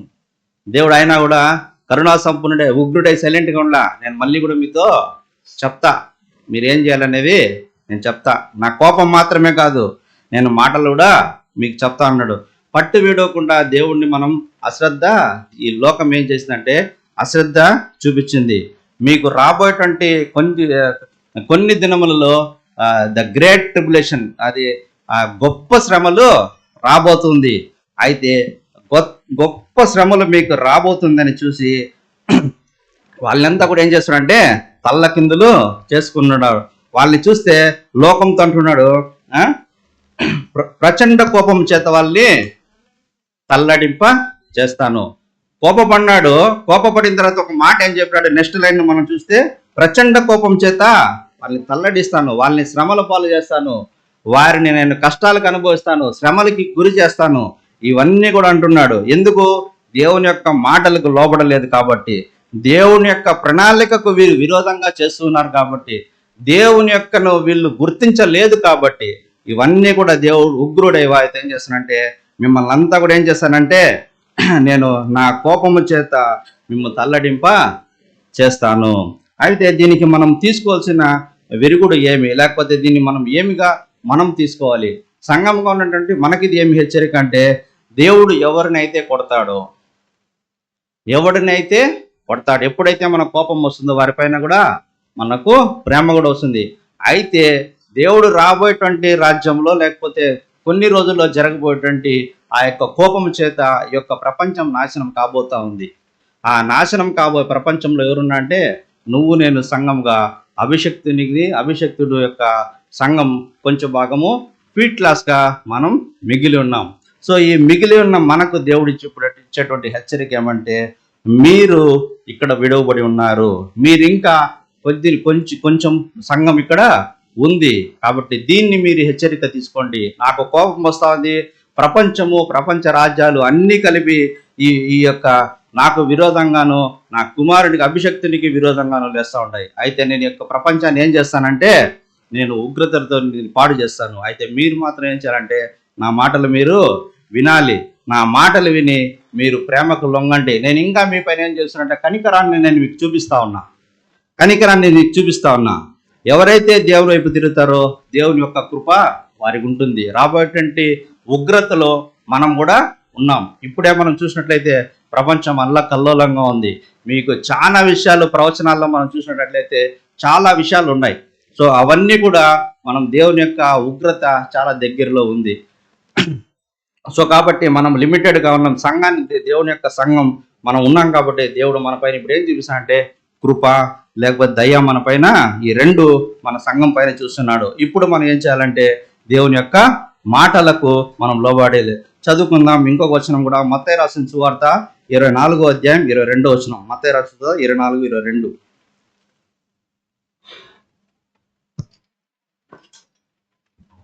ఆ దినములు తక్కువ చేయబడకపోయిన ఎడల ఏ శరీరియు తప్పించుకొనడు. ఆ దినములు తక్కువ చేయబడంటే ఓవర్ ల్యాపింగ్ పీరియడ్ లో, ఇప్పుడున్నటువంటి పీరియడ్ లో మనం ఏం చేయాలంటే తక్కువ చేయబడకపోతే, ఒకవేళ ఈ యొక్క దేవుని కోపం ఎక్కువైపోతే మనం కూడా ఏమైపోతాం, వెళ్ళిపోతాం. అవి తక్కువ చేయబడాలంటే మీరేం చేయాలి, ముందుగా అలర్ట్ అవ్వాలి. ఈ విధంగా జరుగుతుందంటే ప్రవచనం ద్వారా నేను ఉగ్రుడైపోతాను, ఈ భూలోకాన్ని నేను ప్రచండ కోపం చేత నాశనం చేయబోతున్నాను. మీరు మాత్రం ఏం చేయాలంటే ఆ దినములు తక్కువ కావాలి అంటే, ఆ కోపం తక్కువ కావాలంటే మీరేం చేయాలా, దేవుని యొక్క మాటలను వినాలి. అందుకోసం మనకి ఆ దినం తక్కువ చేస్తాను, మీరు నా మాటలు వినాలి. ఆ పైన కూడా చూస్తే దేవుడు మన పైన సంఘం పైన చూపిస్తున్నట్టే 2 కృప చూపిస్తా ఉన్నాడు, దయ మన పైన చూపిస్తా ఉన్నాడు. ప్రియమైన వాళ్ళరా, ఇది ఇలా ఉండటం, ఇది ఇలా జరుగుతూ ఉంటే, దేవుని యొక్క కృప ఆయన బయలుపరుస్తూ ఉంటే నెక్స్ట్ ఏమి జరుగుతుంది చదువుకుందాం. నెక్స్ట్ జరగబోయే విషయం 2వ అధ్యాయం 6వ వచనం. దేవుని యొక్క కోపం భూమి మీద రగులుకున్న తర్వాత జరిగే చదువుకుందాం. 6వ వచనం, 2వ అధ్యాయం 6వ వచనం. నేను నా పరిశుద్ధ పర్వతమైన సియోను మీద నా రాజును ఆసునిగా చేయుచున్నాను, కట్టడను నేను వివరించెదను. నేను నా పరిశుద్ధ పర్వతమైన సియోను మీద నా రాజును ఆసీనుగా చేసి ఉన్నాను. సో యొక్క ప్రపంచం చూస్తే అల్లకల్లోలముగా లేకపోతే అల్లరిగా ఉంటున్నదంతా కూడా జరుగుతూ ఉంటే, దేవుడు అభిషేకించిన ప్రభువుని ఏం చేశాడంట, సియోని మీద రాజుగా ఆసీనుని చేసి ఉన్నాడు. ఇప్పుడు ఇంత కోపం జరుగుతుందా, 1878లో యేసు ప్రభు యొక్క సెకండ్ ప్రెజెన్స్ రావడం జరిగింది, ఎస్టాబ్లిష్మెంట్. ఇప్పుడైనా ఎస్టాబ్లిష్మెంట్ జరిగిన తర్వాత యేసు ఇప్పుడు వచనం చూస్తే సియోను మీద నా రాజుని ఆసీనులుగా చేసి ఉన్నాను, చేసేశాడు. రాజు ఎవరు, యేసు ప్రభు ఆసీనుడు అయిపోయినాడంటే, ఇప్పుడు ఆసీనుడు ఏంటంటే సెకండ్ కమింగ్ జరిగిందా లేదా? చాలా మందికి సెకండ్ కమింగ్ లో డౌట్ ఉండొచ్చు. సెకండ్ కమింగ్ ని మనం విశ్వసించకుండా పోయి ఉండొచ్చేమో. వాక్యం చెప్తా ఉంది, ఏం చెప్తా ఉంది? నేను నా రాజును ఆసీనునిగా చేసి ఉన్నాను. ఇప్పుడు సెకండ్ కమింగ్ జరిగిద్దా లేదా? సో 1878లో యేసు యొక్క ప్రభు యొక్క రాజ్యము ఎస్టాబ్లిష్మెంట్ స్టార్ట్ అయిపోయింది. సో దీన్ని బట్టి మనం చాలా చాలా రెఫరెన్స్ చేసుకోవచ్చు. D632, A271, reprints 1878 AD, reprints 19142, 59902, ఇవన్నీ కూడా మనం చూసుకున్నట్లయితే ఇవన్నీ కూడా మనం వచనాలు ఇవన్నీ కూడా ఉన్నాయి ప్రియమైనవారలా. సో యేసు ప్రభువు రెండవ పరిశుద్ధ పట్టణం అంటే ఏది? సియోను అంటే ఏదంటే న్యూ యెరూషలేం, కొత్త పట్టణము. సో మూడవ ప్రపంచం మెస్సియా యుగం స్టార్ట్ అయ్యిందా లేదా? ఇప్పుడు మూడవ ప్రపంచం స్టార్ట్ అయిందా లేదా? సో కాబట్టి మూడవ ప్రపంచం స్టార్ట్ అయినా కూడా ఈ మూడవ ప్రపంచంలో మన స్థితిగతులు ఏంటి? యేసు ప్రభువు ఆయన యొక్క రాజ్యం ఎస్టాబ్లిష్మెంట్ అయిన తర్వాత మనం ఇంకా ఇక్కడే ఉన్నాం. ఇక్కడే ఉన్నాం. యేసు ప్రభు రాజ్యం స్టార్ట్ అయిపోయింది. యేసు ప్రభు చెప్పిన వచనం ఏంటి ప్రవచనంలో? నేను కూడా నా యొక్క కుమారులతో పాటు 1000 ఏండ్ల రాజ్యము చేస్తాను అని యేసు ప్రభు చెప్పినటువంటి ఆ ప్రవచనం నెరవేరాలంటే ఆ నెరవేర్పుకు ఎవరు సిద్ధం కావాలి? నువ్వు నేను సంఘం కావాలి. అయితే మనం ప్రవచనం వింటా ఉన్నాం. ఇప్పుడు డైరెక్ట్గా మనం ప్రవచనం లోపల ఉన్నాం. ఇప్పుడు ప్రజెంట్ తీసుకుంటే ప్రవచనంలో ఉన్నాం మనం. సో ప్రవచనము కంప్లీట్ కావాలంటే మనం ఏం కావాలి? సంఘంగా మారాలి. సో సంఘంగా మారడానికి సంఘానికి మళ్ళా మనకొక ఛాన్స్. అయితే నువ్వు సంఘంగా మారాలి అని అంటే దీనికి గ్రీకు పదములో మనం చూసినట్లయితే జినో అని ఒక పదాన్ని కూడా మనం చూసుకోవచ్చు. జినో అంటే బిగాటన్ అంటే పుట్టడం, లేకపోతే బాండ్ అని అర్థం కూడా చేసుకోవచ్చు. మనం పుట్టడం అంటే అది కొన్ని రోజులు పరిపక్వమైన తర్వాత అది పుట్టడం. బాండ్ అంటే బయటికి వచ్చేసిన తర్వాత బర్త్ అనేది జరుగుతుంది. బిగినింగ్ ఆఫ్ ది బర్త్ అంటే దేవుని యొక్క రాజ్యంలోకి, సో మూడవ ప్రపంచంలోకి మనం ఎంటర్ అయినామా లేదా? మెస్సియా యుగంలోకి ఎంటర్ అయినామా లేదా? సో మనం చూసినట్లయితే స్పిరిచువల్లీ బిగిటన్ ప్లస్ బాండ్ ఇన్ ఇక్కడ మూడవ ప్రపంచంలో పుట్టేశాం, అవునా కదా? సో జినో అనే పదంలో మనం మూడవ ప్రపంచ మెస్సియా యుగంలో కూడా మనం వెళ్ళిపోయినాం. అందుకే నా పరిశుద్ధ రాజుని ఆశీనునిగా చేస్తున్నాడు. రాజు ఆశీనుడు అంటే రాజకుమారులు కూడా ఆయనతో పాటు ఉన్నారు. సో మనం we birth and begotten into the new kingdom, మూడో కింగ్డమ్లో కూడా మనం ప్రవేశించున్నాం. మనం ప్రవేశించిన తర్వాత కూడా దేవుని యొక్క విషయాల్ని కూడా మనం తెలుసుకొని మన లైఫ్ని ఎలా మాడిఫై చేసుకోవాలి, ఎలా మనం కంప్లీట్ చేయాలి. బట్ పుట్టిన తర్వాత రోజు రోజుకి గ్రాడ్యువల్గా మనం డెవలప్ అవుతూ ఉంటే ఆ యొక్క బిడ్డకి ఎదుగుదల అనేది ఉంటుంది. ఇప్పటికీ మనం ఎన్నో బేసిక్ లెసన్స్ విన్నాం, చాలా కూడా వింటూ వచ్చాం. సో వింటూ వచ్చిన తర్వాత దేవుని యొక్క మూడో ప్రపంచం జరిగిన తర్వాత కూడా ఒకవేళ మనం ఇంకా బర్త్ జరగలేదంటే, డెవలప్మెంట్ అనేది జరగకపోతే మనం డైరెక్ట్గా దేవుని యొక్క రాజ్యంలో కూడా మనం కోల్పోయేది కూడా ఉంటుంది. అయితే దేవుడి యొక్క ప్రణాళికలంతా ఎవరికి తెలియజేస్తూ ఉంటున్నాడు? అభిషక్తుడు ఆల్రెడీ సియోను మీద ఆసీనునిగా చేసి ఉన్నాడు. చేసిన తర్వాత కూడా ఏం చెప్తున్నా అంటే చదువుకుందాం.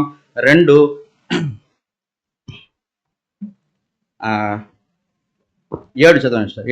2:7 కట్టడను నేను వివరించెదను. ఇప్పుడు ఏం చేస్తా అంటే ఆసీనుడు అయిన తర్వాత నేను నా కట్టడను వివరించదను. ఏమంటే నా ప్లాన్ నేను మీకు వివరిస్తా. రాబోయేటువంటి రాజ్యంలో ఏమేమి జరుగుతుందో నేను మీకు వివరిస్తా. నెక్స్ట్ చదవండి. యెహోవా నాకిలాగు సెలవిచ్చెను. చదవండి. నీవు నా కుమారుడవు, నేడు నిన్ను కనియున్నాను. నా కట్టడను నేను వివరించదును. I will declare my plan. నేను నా ప్లాన్ నీకు తెలియపరుస్తా. ఎవరికి? సంఘానికి. ఈ లోకంలో ఎవరికైనా దేవుని యొక్క ప్రణాళిక తెలుసా? 1878లో యేసు ప్రభువు ఆయన యొక్క రాజ్యం ఎస్టాబ్లిష్మెంట్ అయింది ఎవరికైనా తెలుసా? లేదు. సో నేను నా కట్టడను వివరిస్తాను, నా యొక్క ప్రణాళికని మీకు తెలియజేస్తాను. ఈ ప్రపంచం పైన ఉన్న రాజ్యాన్ని అధికారిని అంతా ఎవరికి ఇస్తానంటే యేసు ప్రభుకి నేను అప్పగించేసి ఉన్నాను. నేను 1878లో అప్పగించేసి ఉన్నాను. సియోను మీద నా రాజును నేను నియమించేసి ఉన్నాను. అయితే మనం ఏం చేయాలంటే, రాజు మన ఆసీనుడు అయిన తర్వాత మనం రాజుని చేరుకోవాలి. మనం 1000 ఏళ్ల పరిపాలనలోకి మనం పోవాలి. అందుకే మనకు ఒక హెచ్చరిక ఏం చేస్తున్నా అంటే, నేను నా కట్టడం వివరిస్తా, రాజు ఆల్రెడీ ఆసీనుడు అయినాడు, నువ్వు నేను వెళ్ళాలి. సో మనమంతా కూడా సిద్ధపడాలి. మళ్ళీ ఒక దేవుడు మనకి హెచ్చరిక చేస్తున్నాం. మనకు యేసు ప్రభు యొక్క రాజ్య అధికారం ఇస్తాడు. ఇది దేవుడు మనకి ఇచ్చే రాజ్య అధికారాన్ని మనం పొందుకోబోతున్నాం. మనము మన యొక్క జీవితం కానీ మన యొక్క స్టేటస్ చూసుకుంటే ఆ యొక్క 1000 ఏళ్ల పరిపాలనలో రాజ్య అధికారం చేయడానికి మనకు అర్హత ఉందా? సో దేవుడు చెప్పే ప్రణాళిక అంటే, నా రాజ్యాన్ని మీకు ఇస్తాను, నీవు నా కుమారుడవు, నేడు నిన్ను అని ఉన్నాను. నువ్వు నా కుమారుడు. మనమంతా కూడా ఎవరేమో దేవుని పిల్లలు. దేవుని పిల్లలమైన గౌరవిస్తా అంటే మనకు చెప్తున్నాడు, నా కుమారుణ్ణి నేను నిన్ను కని ఉన్నాను. మీరు పుట్టారు, మీరు తెలుసుకోండి, ప్రవచనం తెలుసుకోండి అని దేవుడు మనకి చెప్తూ ఉన్నాడు. ఇది మనకు దేవుడు గౌరవించి ఇస్తున్నటువంటి. అయితే దేవుని పిల్లలమైన మనము ఏమి చేయాలి? సో రాజ్యంలోకి వచ్చాం. దేవుని యొక్క ప్రణాళికను కూడా దేవుడు మనకు తెలియపరిచాడు. వచ్చింటున్న మనకి పునరుత్థానంలో వచ్చిన మూడవ మిలీనియల్ కింగ్డమ్లోకి వచ్చినట్టు యేసు ప్రభుకి మనం ఏం చేస్తూ ఉన్నాం? చదువుకుందాం. 2వ అధ్యాయం 8వ వచనం. 2:8. నన్ను అడుగుము, జనులను నీకు స్వాస్థ్యముగాను భూమిని దిగంతముల వరకు సొత్తుగాను ఇచ్చేదను. సో ఇక్కడ చూసినట్లయితే దేవుని పిల్లలైన మనం, దేవుడి కట్టడలో మనం తెలియజేసుకున్న మనం ఏం చేయాలంటే, నన్ను అడుగుము. ఇప్పుడు ఎవరిని అడుగు చెప్తున్నాడు? నేడు నేను నిన్ను కని ఉన్నాను కాబట్టి నువ్వు నాకేం చేయాలా? మొరపెట్టాలా. నువ్వు నా పిల్లోడు, నన్ను అడగకుండా ఎవరిని అడగాలి? నా కుమారుడు కాబట్టి ఇప్పుడు ఎవరితో అంటున్నానంటే యేసు ప్రభుతో. యేసు ప్రభు తన సంఘాన్ని, నువ్వు నా కుమారుడవు, నేను నిన్ను కని ఉన్నాను. నువ్వు సంఘం, నా కుమారుడు, తర్వాత సంఘం, నేను కని ఉన్నాను మిమ్మల్ని. నన్ను అడగండి. ఏం అడగాలి ఇప్పుడు? యేసు ప్రభు సంఘం ఏం అడగాలి? యేసు ప్రభు పైన ఉండి తండ్రి రాజ్యాన్ని ఎస్టాబ్లిష్మెంట్, దేవుని యొక్క ప్రణాళిక ప్రకారం 1870 ఎస్టాబ్లిష్ అయిన తర్వాత ఇప్పుడు యేసు ప్రభు అడగాలి. ఏం అడగాలి? పోనీ యేసు ప్రభు అడగాలి అంటే, యేసు ప్రభు 1,44,000 అయిన తర్వాతనే దేవుని యొక్క రాజ్యం కావాలని అడగాలి.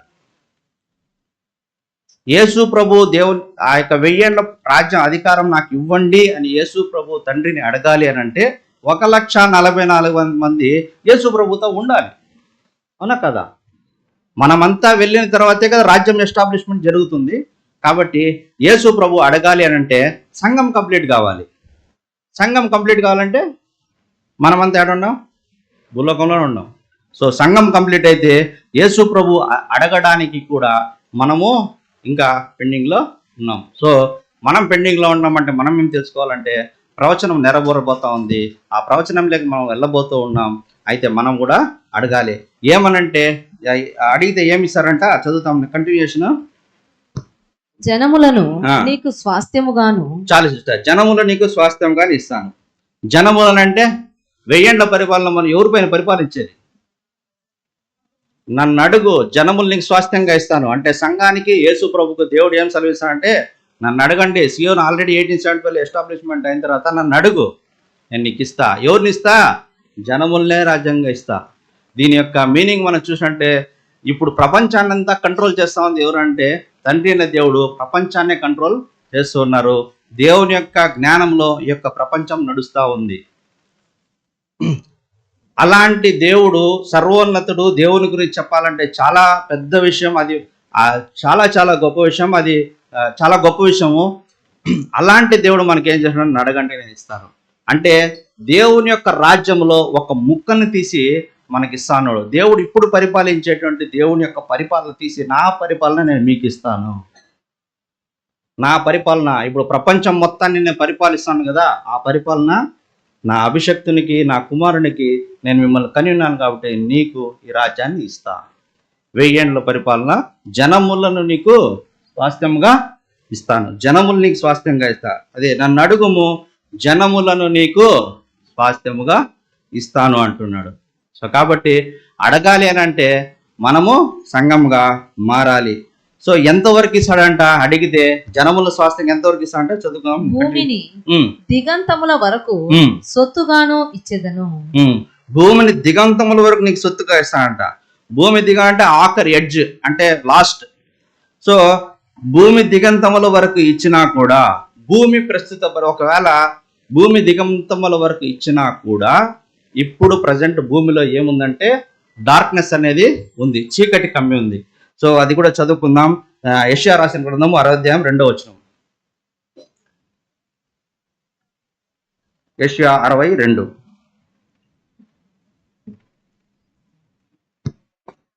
చూడుము, భూమిని చీకటి కమ్ముచున్నది, కటిక చీకటి జనములను కమ్ముచున్నది. కటిక చీకటి. సో ఈ సివిల్ పవర్స్, పొలిటికల్, ఫైనాన్షియల్ ఇవన్నీ కూడా ఏమంటే జనాల్ని ఫుల్ కవర్ చేసింది. రాజకీయం మొత్తం కవర్ చేసింది. సో ప్రతి ఒక్కడికి ఫైనాన్షియల్ మొత్తం కవర్ చేసింది. డబ్బు లేకపోతే మనిషి అడుగు పెట్టలేడు. పొలిటికల్ యొక్క పార్టీ లేకపోతే మనం బయట అడుగు పెట్టలేం. సో మతము లేకపోతే మనం బయట అడుగు పెట్టలేం. బయట పోతే మాట్లాడండి ఏ మతం, బయట పెడితే డబ్బు కావాలి. సో మనం ఏదో ఒక పార్టీలో ఉంటాం. సో ఏదో ఒక పౌరసత్వంలో కూడా మనం ఉంటాం. సో మనం బయటికి పోవాలంటే ఇలాంటి కటిక చీకటిలో ఇలాంటి ప్రతి ఒక్క మనిషి ఏదో ఒక రూపంలో బాధించబడుతూనే ఉన్నాడు.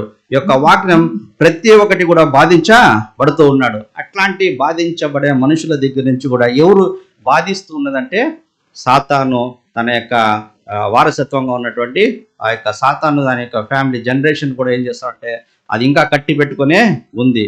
దీన్ని తీసేసి ఈ యొక్క సాతాన్ని దాని యొక్క రాజ్యంను మొత్తం సంపూర్ణంగా తీసివేసి ఏమంటే భూమి దిగంతముల వరకు ఇస్తానంటే సాతాను దాన్ని ఎస్టాబ్లిష్ మొత్తం తీసివేసిన తర్వాత నీకు రాజ్య పరిపాలన చేతికిస్తానని అడుగు. జనాల్ని ఇస్తాను, భూమిని మొత్తాన్ని ఇస్తాను. అది పరిపాలన తీసేసి నీకు మొత్తాన్ని ఇస్తానని సంఘానికి లేకపోతే యేసు ప్రభుకు దేవుడు తన కుమారుని కని ఉన్నాడు కాబట్టి ఆయన చెప్పొస్తున్నాడు.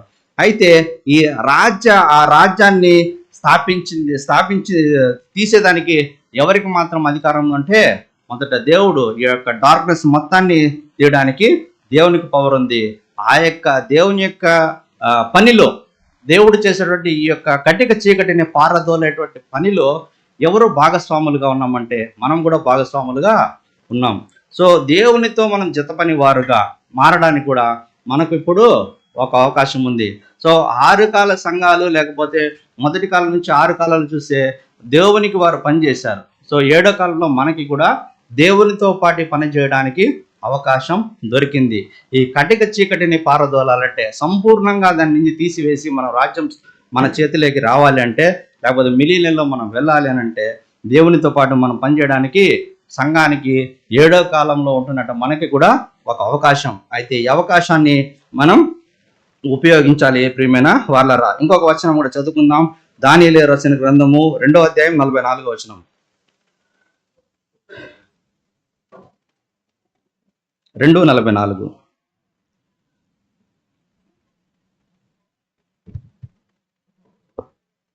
ఆ రాజుల కాలములో పరలోకమందున్న దేవుడు ఒక రాజ్యము స్థాపించును. పరలోకమందున్న దేవుడు ఒక రాజ్యాన్ని స్థాపిస్తాడు.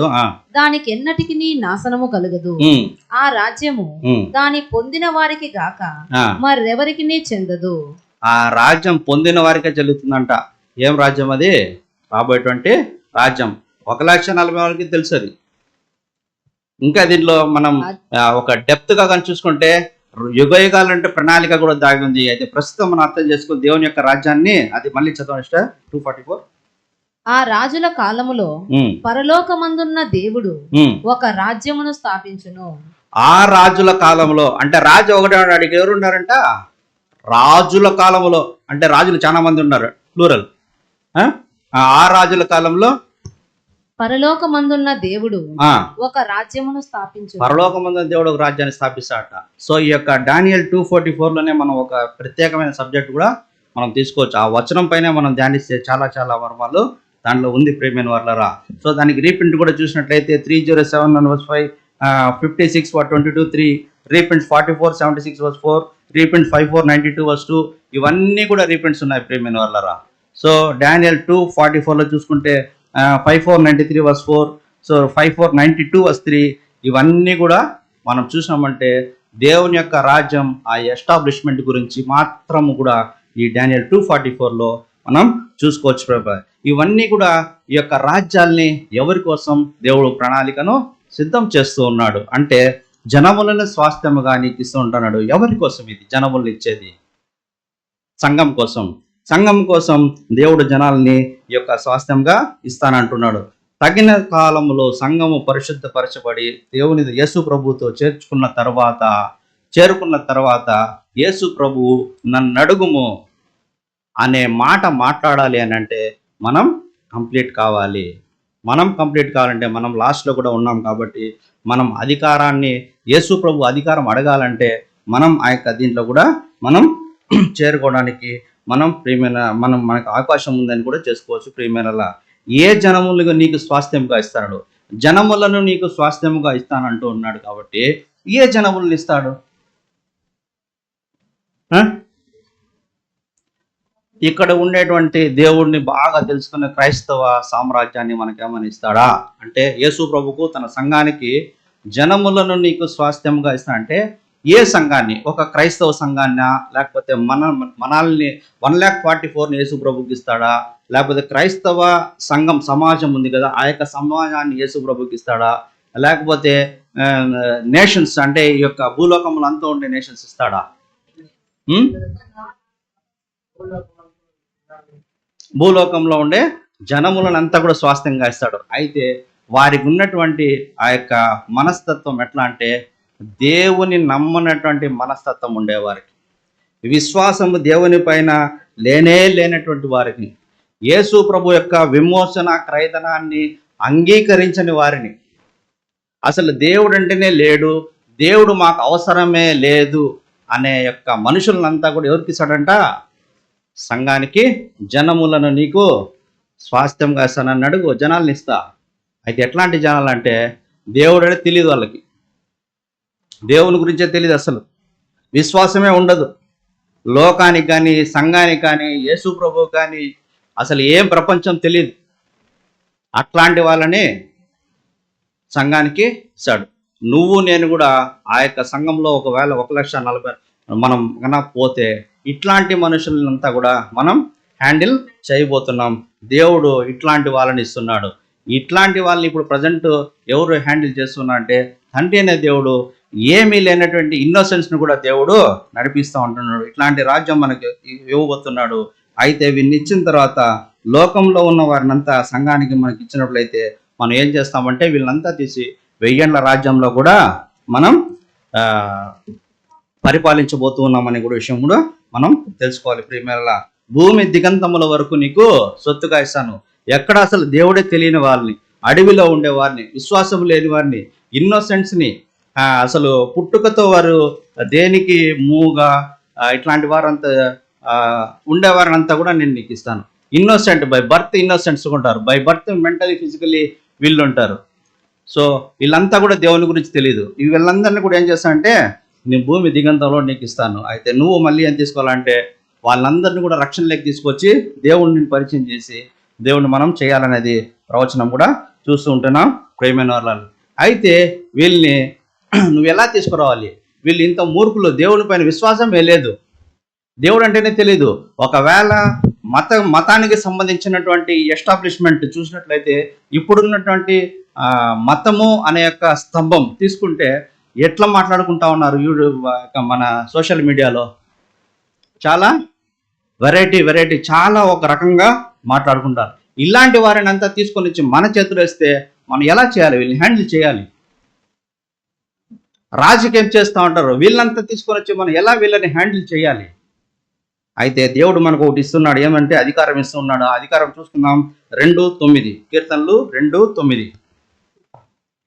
ఇనుప దండముతో నీవు వారిని నలుగగొట్టెదవు. చాలు సిస్టర్, నువ్వు ఇట్లాంటి వాళ్ళంతా వస్తే ఏం చేయాలి తెలుసా? ఇనుప దండంతో నలగొట్టచ్చు. ఇప్పుడు మనమంతా సంఘం ఇనుప దండంతో కొట్టడానికి మనకు అధికారం వస్తుంది. ఇట్లయితే కనుక మనం 1000 ఏళ్ల పరిపాలన చేయొచ్చు. యేసు ప్రభు చేసిన నీతి పరిపాలన చేయాలంటే, నాయన దుఃఖపడువారు ధన్యులు, వారు ఓదార్చబడుదురు, సాత్వీకులు ధన్యులు, వారు భూలోకం అంటే వాళ్ళు వింటారా 1000 ఏళ్ల రాజ్యంలో? ఇట్లాంటి మనం చేయలేము. అందుకే మనం ఏమంట, ఇనుప దండంతో నీవు వారిని నలుగగొట్టేది అని చెప్పిన్నాడు. అయితే మనకి ఇనుప దండం ఇస్తే ఒక్కసారి కొట్టేది, ఒకేసారి కొట్టి మొత్తం చంపేస్తాం. ఒకే దెబ్బ, అందరూ అవుట్. అయితే దేవుని యొక్క మాటకు అర్థం అదా అంటే లేదు. పునరుత్థాన సంఘంలో వచ్చిన తర్వాత, పునరుత్థానంలో యేసు ప్రభువును మనం తీసిన తర్వాత, వచ్చిన తర్వాత ఇనుప దండం అని అంటే దేవుని యొక్క అధికారం, డివైన్ అథారిటీ, దేవుని యొక్క గుణలక్షణాలు మనకి ఇస్తాడు. దేవుడు మనల్ని ఎలా చూస్తున్నాడు అంటే, అదే ప్రేమ, అదే దయ, అదే కనికరం, అదే యొక్క సాత్వికం అంతా కూడా మనకి ఇనుప దండాలు మనకి ఇస్తాడు. ఈ యొక్క ఇనుప దండంతో నువ్వేం చేయాలంటే, ప్రపంచాన్ని మనమంతా కూడా సువార్తను ప్రకటించి అందరినీ కూడా తీసుకుని వచ్చి పడిపోయిన మానవ జాతిని అంతా తీసుకొచ్చి మనం యేసు ప్రభువుని అప్పగించాలి. దీనికి మనం రీప్రింట్స్ అవన్నీ కూడా B77, B100, reprints 30, reprints 1385, reprints 5527 ఇవన్నీ కూడా మనం చూసుకోవచ్చు. రీప్రింట్స్ 1753, రీప్రింట్ 5493, A302 ఇవన్నీ కూడా మనం చదువుకోవచ్చు ప్రేమైన వాళ్ళరా. సో డివైన్ సింబల్ మన చేతికి అప్పగించిన తర్వాత, డివైన్ అథారిటీ మనకి ఇచ్చిన తర్వాత, వీరితో మనం ఏం చేస్తామంటే ప్రేమగా, కనికరముతో, దయతో వీళ్ళనంతా కూడా మనం దేవుని యొక్క ప్రణాళికను తీసుకొచ్చి దేవుని యొక్క రాజ్యాన్ని, మళ్ళీ దేవుడు అనుగ్రహించినటువంటి రాజ్యాన్ని దైవిక అధికారంతో మనం ఏం చేయాలంటే పడిపోయిన మానవ జాతిని అంతా పూర్వపు స్థితికి తీసుకురావాలి ప్రేమ వల్ల. పూర్వపు స్థితికి తీసుకొచ్చి ఆదాము ద్వారా పడిపోయిన ప్రతి ఒక్కరు కూడా, ఆదాము ద్వారా పడిపోయిన ప్రతి ఒక్క మానవ జాతిని వాళ్ళు మళ్ళీ తీసుకొచ్చి భూరాజులు ఏం చేయాలంటే తిరిగి దేవుని నీతిని నేర్పించి, దేవుని యొక్క చట్టాలను నేర్పించి, దేవుని యొక్క దైవిక ప్రణాళికను తెలియజేసి వారిని ఏమంటే ఆశీర్వాదంలోకి వారిని తీసుకొని రావాలి. సో అది ఇనుప దండం దేవుని యొక్క ప్రణాళిక మనకు అందజేస్తాడు. నెక్స్ట్ లైన్ చదువుతాం సార్. నెక్స్ట్ లైన్ 9, 2వ లైన్. కుండను పగలగొట్టినట్టు వారిని ముక్క చెక్కలుగా పగలగొట్టేదను. కుండను పగలగొట్టినట్టు అంటే, కుండను దేనితో తయారు చేస్తారు? మట్టితో తయారు చేస్తారు. మనుషులనే మనల్ని దేనితో తయారు చేస్తారంటే మట్టితోనే తయారు చేస్తారు. కుండను కొట్టినట్లు మనుషులను నీవు కొట్టి వారికి ఉన్నటువంటి కలత ఇవన్నీ కూడా తీసి, వారికి ఉన్నటువంటి ప్రతి ఆ యొక్క కలహం అనేటువంటి మనస్తత్వం అంతా మనుషులు కొట్టి వారికి ఉన్నటువంటి ముక్కు చెక్కలు, వాళ్ళకి బాధలు, వారికి ఆవేదనలు, వారికి అశాంతి ఇవన్నీ కూడా అవన్నీ తీసివేసి నువ్వు వాళ్ళని ఏం చేయాలంటే మళ్ళీ తీసుకొని రావాలి ప్రేమైన వాళ్ళరా. సో అంటే పోగొట్టుకున్న ప్రతి ఒక్క మనుషులను, పడిపోయిన ప్రతి ఒక్క మనుషులను దేవునికి ప్రణాళికలోకి తీసుకురావాలి. మానవ జాతినంతా ఆదాము ద్వారా వచ్చిన పునరుత్థానంలో 4వ పునరుత్థానంలో ఎవరు వస్తారంటే ప్రతి ఒక్క మనుషుడు వస్తారు.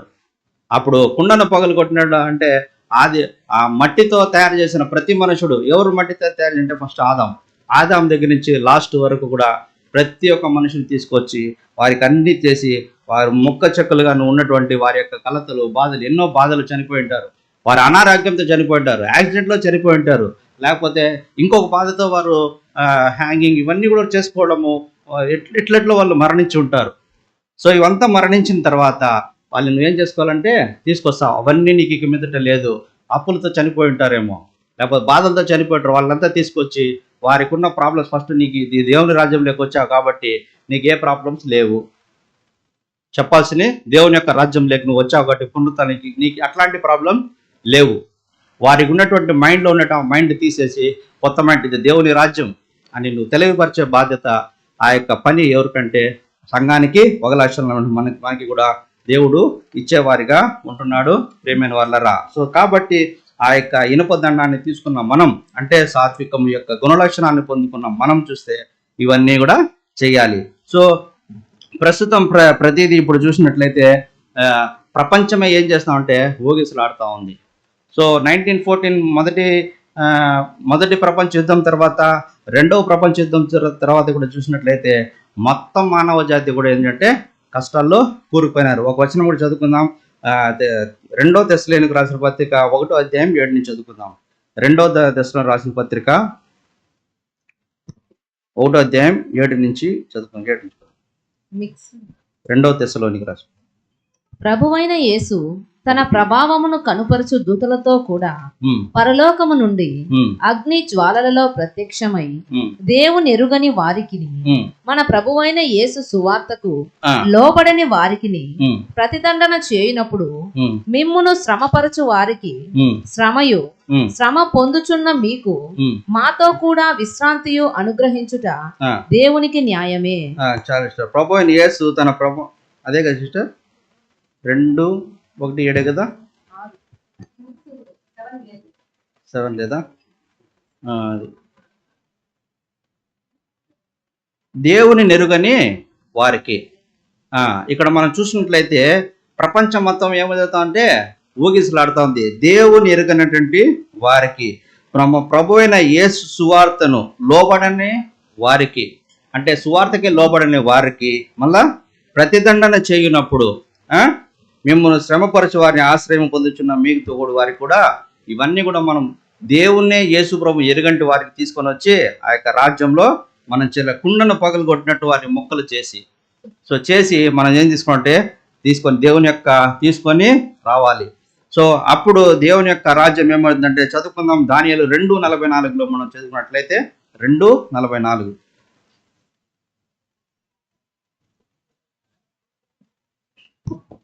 ఆ రాజుల కాలములో పరలోకమందున్న దేవుడు ఒక రాజ్యమును స్థాపించును, దానికెన్నటికి నాశనము కలుగదు. ఆ రాజ్యము దాని పొందిన వారికి గాక మరెవరికి చెందదు. ఆ రాజ్యం పొందిన వారికే గాక మరెవరికి చెందదు. అది ఎవరు పొందంటే, దేవుడు ఒక రాజ్యం స్థాపించను, దానికి ఎన్నటికి నాశనం కలగదు. 1000 ఏండ్ల పరిపాలన అయిన తర్వాత దేవుడు మరలా అయిన తర్వాత దేవుడు యొక్క రాజ్యాన్ని స్థాపిస్తాడు. ఆ యొక్క రాజ్యం మరెన్నటికి ఏం కాదంటే నాశనమే కాదు, అయిన తర్వాత మరెన్నటికి నాశనం కాదు. దాంట్లో ఎవరు ఉంటారు వీళ్ళంతా అంటే చూస్తే, దేవుని ఎరిగినట్టు వారి తెస్సలోనిక 2:7 చెప్పిన వారికి యేసు ప్రభు దేవుని నెరుగని వారికి, మన ప్రభు అయిన యేసు సువార్తను లోబడని వారికి ఆ రాజ్యంలో ఎక్కడ ఉంటుంది? ఆ రాజ్యంలో ఎప్పటికీ వారు పొందిన వారికే చెందుతుంది. సో వీళ్ళంతా తీసుకుని వచ్చి కూడా దేవుడు మళ్ళీ ఏం చేస్తారంటే దేవుని యొక్క రాజ్యం పెట్టారు. అప్పుడు ఏం చేస్తారంటే వీరు దేవుని యొక్క తట్టు కూడా తిరిగేదానికి అవకాశం ఉంది. మనము హీబ్రూ బైబుల్లో HG 77:5 కూడా మనం చూసుకోవచ్చు. క్వార్టర్ వెజల్స్, మళ్ళీ SM 7:1-7 ఇవన్నీ కూడా చదివినారంటే ఆ యొక్క పొందిన వారికి, సో ఆ రాజ్యంలోకి వచ్చే వారికి దేవుని యొక్క రాజ్యం యెహోవాయే దేవుడు అని కూడా అందరూ తెలుసుకునే దానికి అవకాశం ఉంది.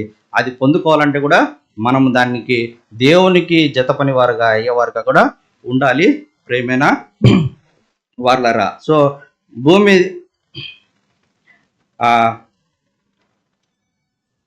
కుండను పగలగొట్టిన వారిని ముక్కలుగా చేసి పగలగొట్టేదు. కాబట్టి వాళ్ళని పగలగొట్టి స్వాత్వికం తీసుకొచ్చిన మనం తర్వాత ఏం చేయాలి? సో అలా తీసుకొని రావాలంటే ఎవరు తీసుకురావాలి? సో ఈ యొక్క సర్వమానవాళ్ళే ఇనుప దండంతో కొట్టి తీసుకురావాలంటే ఎవరు తీసుకురావాలి? చదువుకుందాం 2:10 కీర్తనలు 2:10. కాబట్టి రాజులారా వివేకులై ఉండుడి. చాలు సిస్టర్. కాబట్టి రాజులారా వివేకులై ఉండుడి. ఎవరు రాజులు? ఇనుప దండంతో వారి కొట్టి తీసుకురావాలి. ఎవరు తీసుకోవాలంటే రాజులారా వివేకులై ఉండుడి. మీరు వివేకం తెచ్చుకోండి. మనకు సంఘానికి వివేకం ఉండాలి. భూపతులారా భూమిపైన అధికారం చలాయించేవారలారా ఏమి బోధనొందుడి, బోధన తెలుసుకోండి, దేవుని యొక్క ప్రణాళికలు తెలుసుకోండి, దేవుని యొక్క డివైన్ ప్లాన్ తెలుసుకొని వాళ్ళని ఏం తీసుకురావాలి. సో కాబట్టి రాజులారా మీరేం చేయాలంటే వివేకంగా ఉండాలి. సో మనం యేసు ప్రభువును దేవుణ్ణి సంపూర్ణంగా తెలుసుకోవాలి, ప్రణాళికను సంపూర్ణంగా తెలుసుకోవాలి. 1000 ఏళ్ల పరిపాలన రాజ్యం ఎప్పుడు స్టార్ట్ అవుతుంది, ఎప్పుడు ముగుస్తుంది, ఆ రాజ్యంలో ఏముంటుంది, ఆ తర్వాత ఫ్యూచర్లో ఏముంటుంది, దేవుని యొక్క గుణలక్షణాలు ఏమిటి, దేవుడు ఎట్లాంటి వాడు, ప్రపంచం దేవుని కింద ఏమేమి ఉంది, ఇవన్నీ కూడా మనం తెలుసుకోవాలి. అందుకే ఏముంటుండే భూపతు అంటే భూపతులారంటే భూమికి అధికారం పొందిన వారులారా. అధికారం ఎప్పుడు వస్తుందంటే మొత్తం తెలుసుకుంటే అధికారం వస్తుంది. కలెక్టర్ ఊరికి అయిపోతాడా? అన్నీ తెలుసుకుంటే ఆయన కలెక్టర్ అవుతారు. ఏం లేదు బ్రదర్, నాకు 53 పాఠాలు బాగా తెలుసు, నేను చదువుకున్న దాంట్లో పర్ఫెక్ట్గా ఉంటాను, ఇంత మాత్రంలో నేను కరెక్ట్గా ఉంటాను. వాక్యం చెప్తా ఉంది మొత్తం తెలుసుకోవాలని చెప్తాను. కొంచెం తెలుసు, నాకు ఇంతే నాలెడ్జ్, దీనికి మించి నాకు లేదు. అందుకే జేమ్స్ 1:5 చెప్తుంది, జ్ఞానము లేని వారా నా దగ్గర నేర్చుకోండి, నాకు మొరపెట్టండి, నేను మీకు జ్ఞానం ఇస్తా. కొలస్సీ 2:3 జ్ఞాన సర్వ సంపదలు ఎవరి దగ్గర ఉన్నాయంట? ఒకవేళ జ్ఞానం కావాలంటే యెహోవా యందు భయభక్తులు కలిగి ఉంటే, ఒకవేళ మనకు జ్ఞానం ఇవంతా నాకు రాదు బెదర్, నాకు ఏమి తెలియదంటే ఏం అవసరం లేదు, నువ్వు దేవుని యందు భయభక్తులు కలిగి జీవించాలి. ఆటోమేటిక్గా జ్ఞానం అనేది దేవుడు ఇస్తాడు. సబ్మిట్ అవర్ సెల్ఫ్ అంటే మనం దేవునికి అర్పించాలి, అప్పగించేయాలి. Submit our lives. సో మనం సబ్మిట్ చేసిన తర్వాత దేవుడు ఇచ్చేదానికి అధికారం ఉంది. భూపతులారా మనమంతా తెలుసుకోవాలి, దేవుని గురించి తెలుసుకోవాలి, యేసుప్రభు గురించి తెలుసుకోవాలి. సో ఇవన్నీ చాలా చాలా చాలా చాలా సబ్జెక్ట్స్ ఉంది. చదవడానికి వినడానికైనా ఓపిక ఉండదా? వినడానికి ఎంతో కష్టపడి ఒక సబ్జెక్ట్ ప్రిపేర్ చేసుకుని వస్తే అది వినడానికి ఓపిక ఉందా? దాని ప్రకారం మళ్ళీ పోయి మనం ఇంట్లో ధ్యానం చేయడానికి మనకు ఓపిక ఉందా? దేవుని యొక్క వాక్యం విలువైనది. మళ్ళీ ఈ యొక్క వాక్యం దొరుకుతుందా అంటే లేదు. ఎక్కడున్నా మనము భూమి ఊగిసలాడే దేవుని యొక్క కోపాగ్నికి రగులుకొనే we are approaching the God's wrath. దేవుని యొక్క కోపాన్ని మనం ఎదుర్కోపోతున్న సమయంలో ఉన్నాం. ఇట్లాంటి సమయంలో మనం దేవుని యొక్క మాటల్ని వినేదానికి కూడా మనకు ఓపిక లేకపోతే, దేవుని యొక్క వాక్యాన్ని తెలుసుకునేదానికి సిద్ధపాటు లేకపోతే, భూపతులారా మీరందరూ వివేకులైతే కాబట్టి రాజులారా అంటున్నాడు. కాబట్టి రాజులారా, మీరు రాజులకి ఓపిక లేకపోతే ఎట్లా? తెలుసుకోకపోతే ఎట్లా? కలెక్టర్లు అంతా అవుతామా? సో కాబట్టి రాజులారా మీరు ఎలా ఉండాలంటే వివేకులై ఉండి, భూపతులారా బోధన ఉండి, బోధన తెలుసుకోండి. మీరు చదవద్దండి, చెప్పేదన్నా వినండి. దేవుని మాటలు, వాక్యం బైబిల్లో ఉండేది, చెప్పేదన్నా మనం వినాలి కదా. దేవుని గురించి మాత్రమే చెప్పడానికి అనేక సబ్జెక్ట్స్ ఉన్నాయి.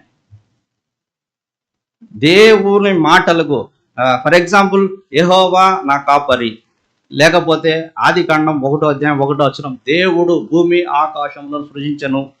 దేవుడు భూమిని మాత్రమే సృజించాడు. భూమిని మాత్రమే స్టడీ చేయొచ్చు, భూమిలో ఎంత ఉందని తెలుసుకోవచ్చు.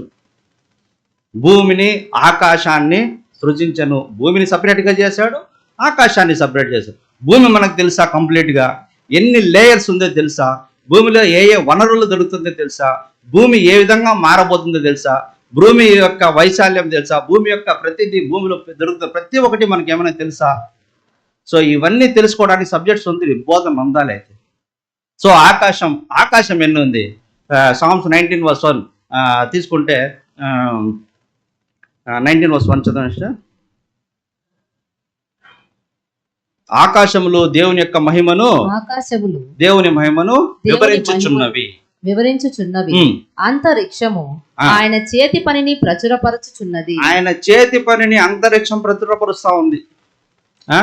పగటికి పగలు బోధన చేసి రాత్రికి రాత్రి జ్ఞానము తెలుపుచున్నది. రాత్రికి రాత్రి జ్ఞానం తెలుపుతా ఉందంట. ఎవరు? ప్రకృతి. అది తెలుసుకోవడానికి మనం సిద్ధంగా ఉన్నామా? ప్రకృతి.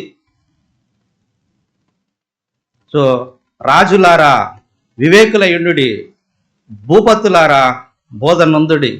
భూమికి అధిపతులుగా కాబోతున్నాం. దేవుని యొక్క రాజ్యంలో మనం అధికారం ఇస్తుంటే మనం బోధనందకపోతే ఎలా అని దేవుడు తన యొక్క మాటలను వ్యక్తపరుస్తున్నాడు. సంఘం ఆఖరిగా ఉండటానికి మనకు వ్యక్తపరుస్తున్నాడు. అయితే మనం ఏమి చేయాలి? నెక్స్ట్ చదువుకుందాం 11.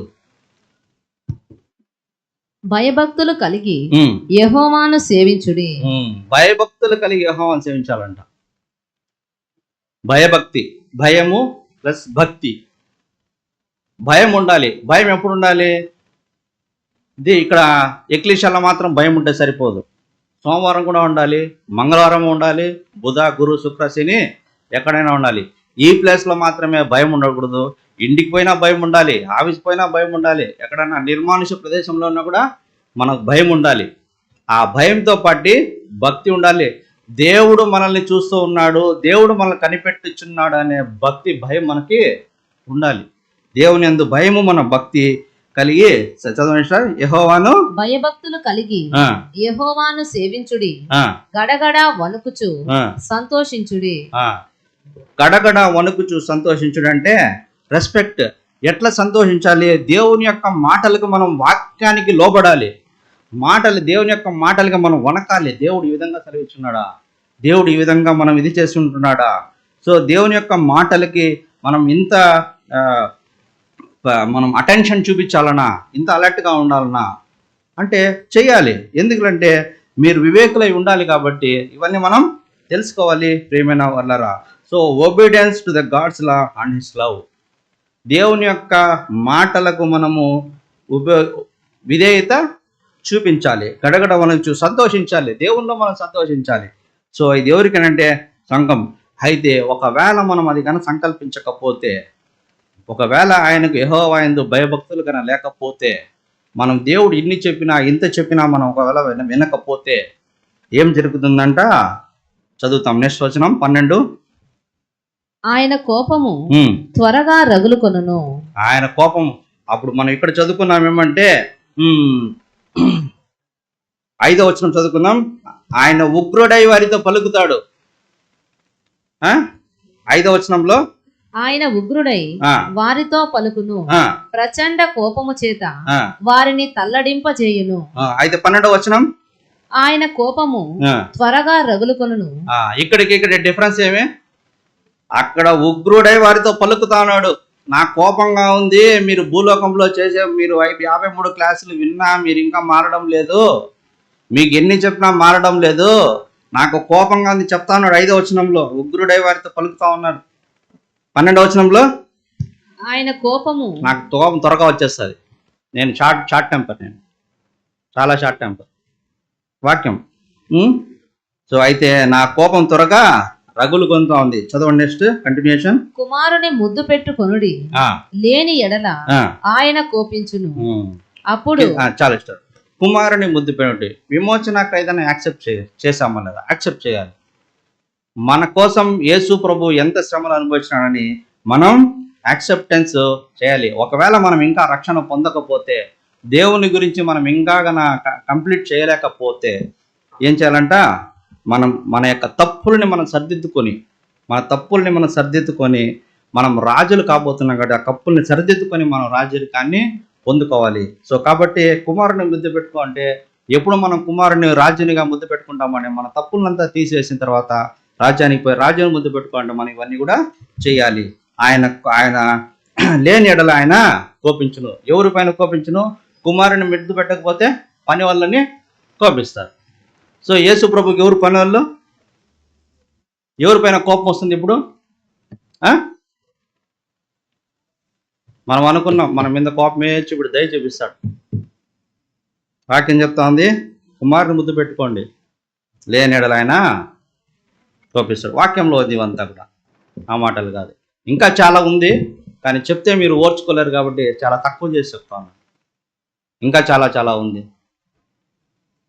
So reprints 54:4, reprints 305, Greek word 269, A 272, reprints 713, A272 ఈ వాల్యూమ్స్ అవన్నీ కూడా వాల్యూమ్స్లో రీప్రింట్స్లో ఇవన్నీ కూడా ఉన్నాయి మాటలు. సో విమోచన క్రైదనం కన్నా యాక్సెప్ట్ చేయలేకపోతే, విమోచన క్రైదనం ఇప్పుడు ప్రస్తుతానికి ప్రజెంట్ ఎవరంటే ఎవరి కోసం? సంఘానికి. సో ప్రస్తుతానికి మొదట సంఘానికి. కాబట్టి లేని ఎడల ఆయన కోపించును. కుమారుని ముద్దు పెట్టుకోండి. కుమారుని ఎవరు ముద్దు పెట్టుకోవాలంటే వారిని ముద్దు పెట్టుకోవాలి, కానీ లేని ఎడల ఆయన కోపించుడు. అప్పుడు ఆయన మీ త్రోవలను అప్పుడు మీ త్రోవ తప్పి మీరు త్రోవ తప్పి నశించెదరు. ఎప్పుడు ముద్దు లేని ఎడల ఆయన కోపించును. ఆయన కోపం వస్తే ఏమవుతుందంట? మీరు త్రోవ తప్పి నశించెదరు.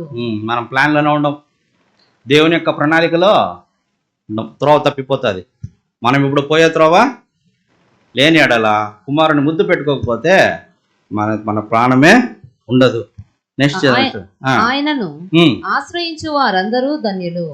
మళ్ళీ ఒక వచనం లాస్ట్, మళ్ళీ ఇంకొకసారి కూడా వార్నింగ్, ఆయన ఆశ్రయించే వాళ్ళంతా కూడా ధన్యులు.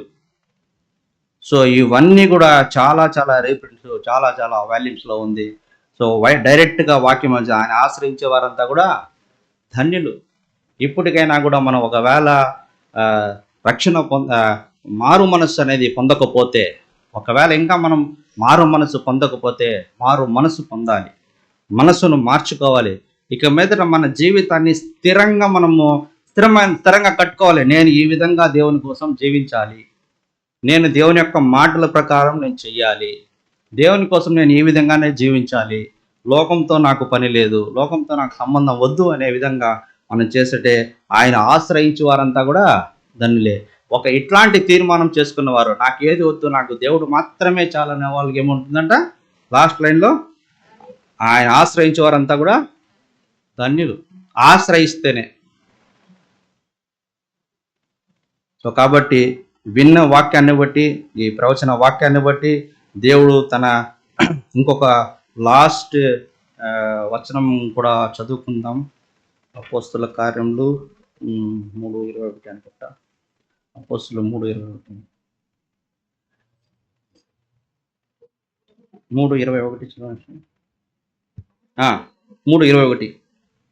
అన్నిటికీ కుదురుబాటు కాలములు వచ్చునని దేవుడు ఆది నుండి తన పరిశుద్ధ ప్రవక్తల నోట పలికించెను.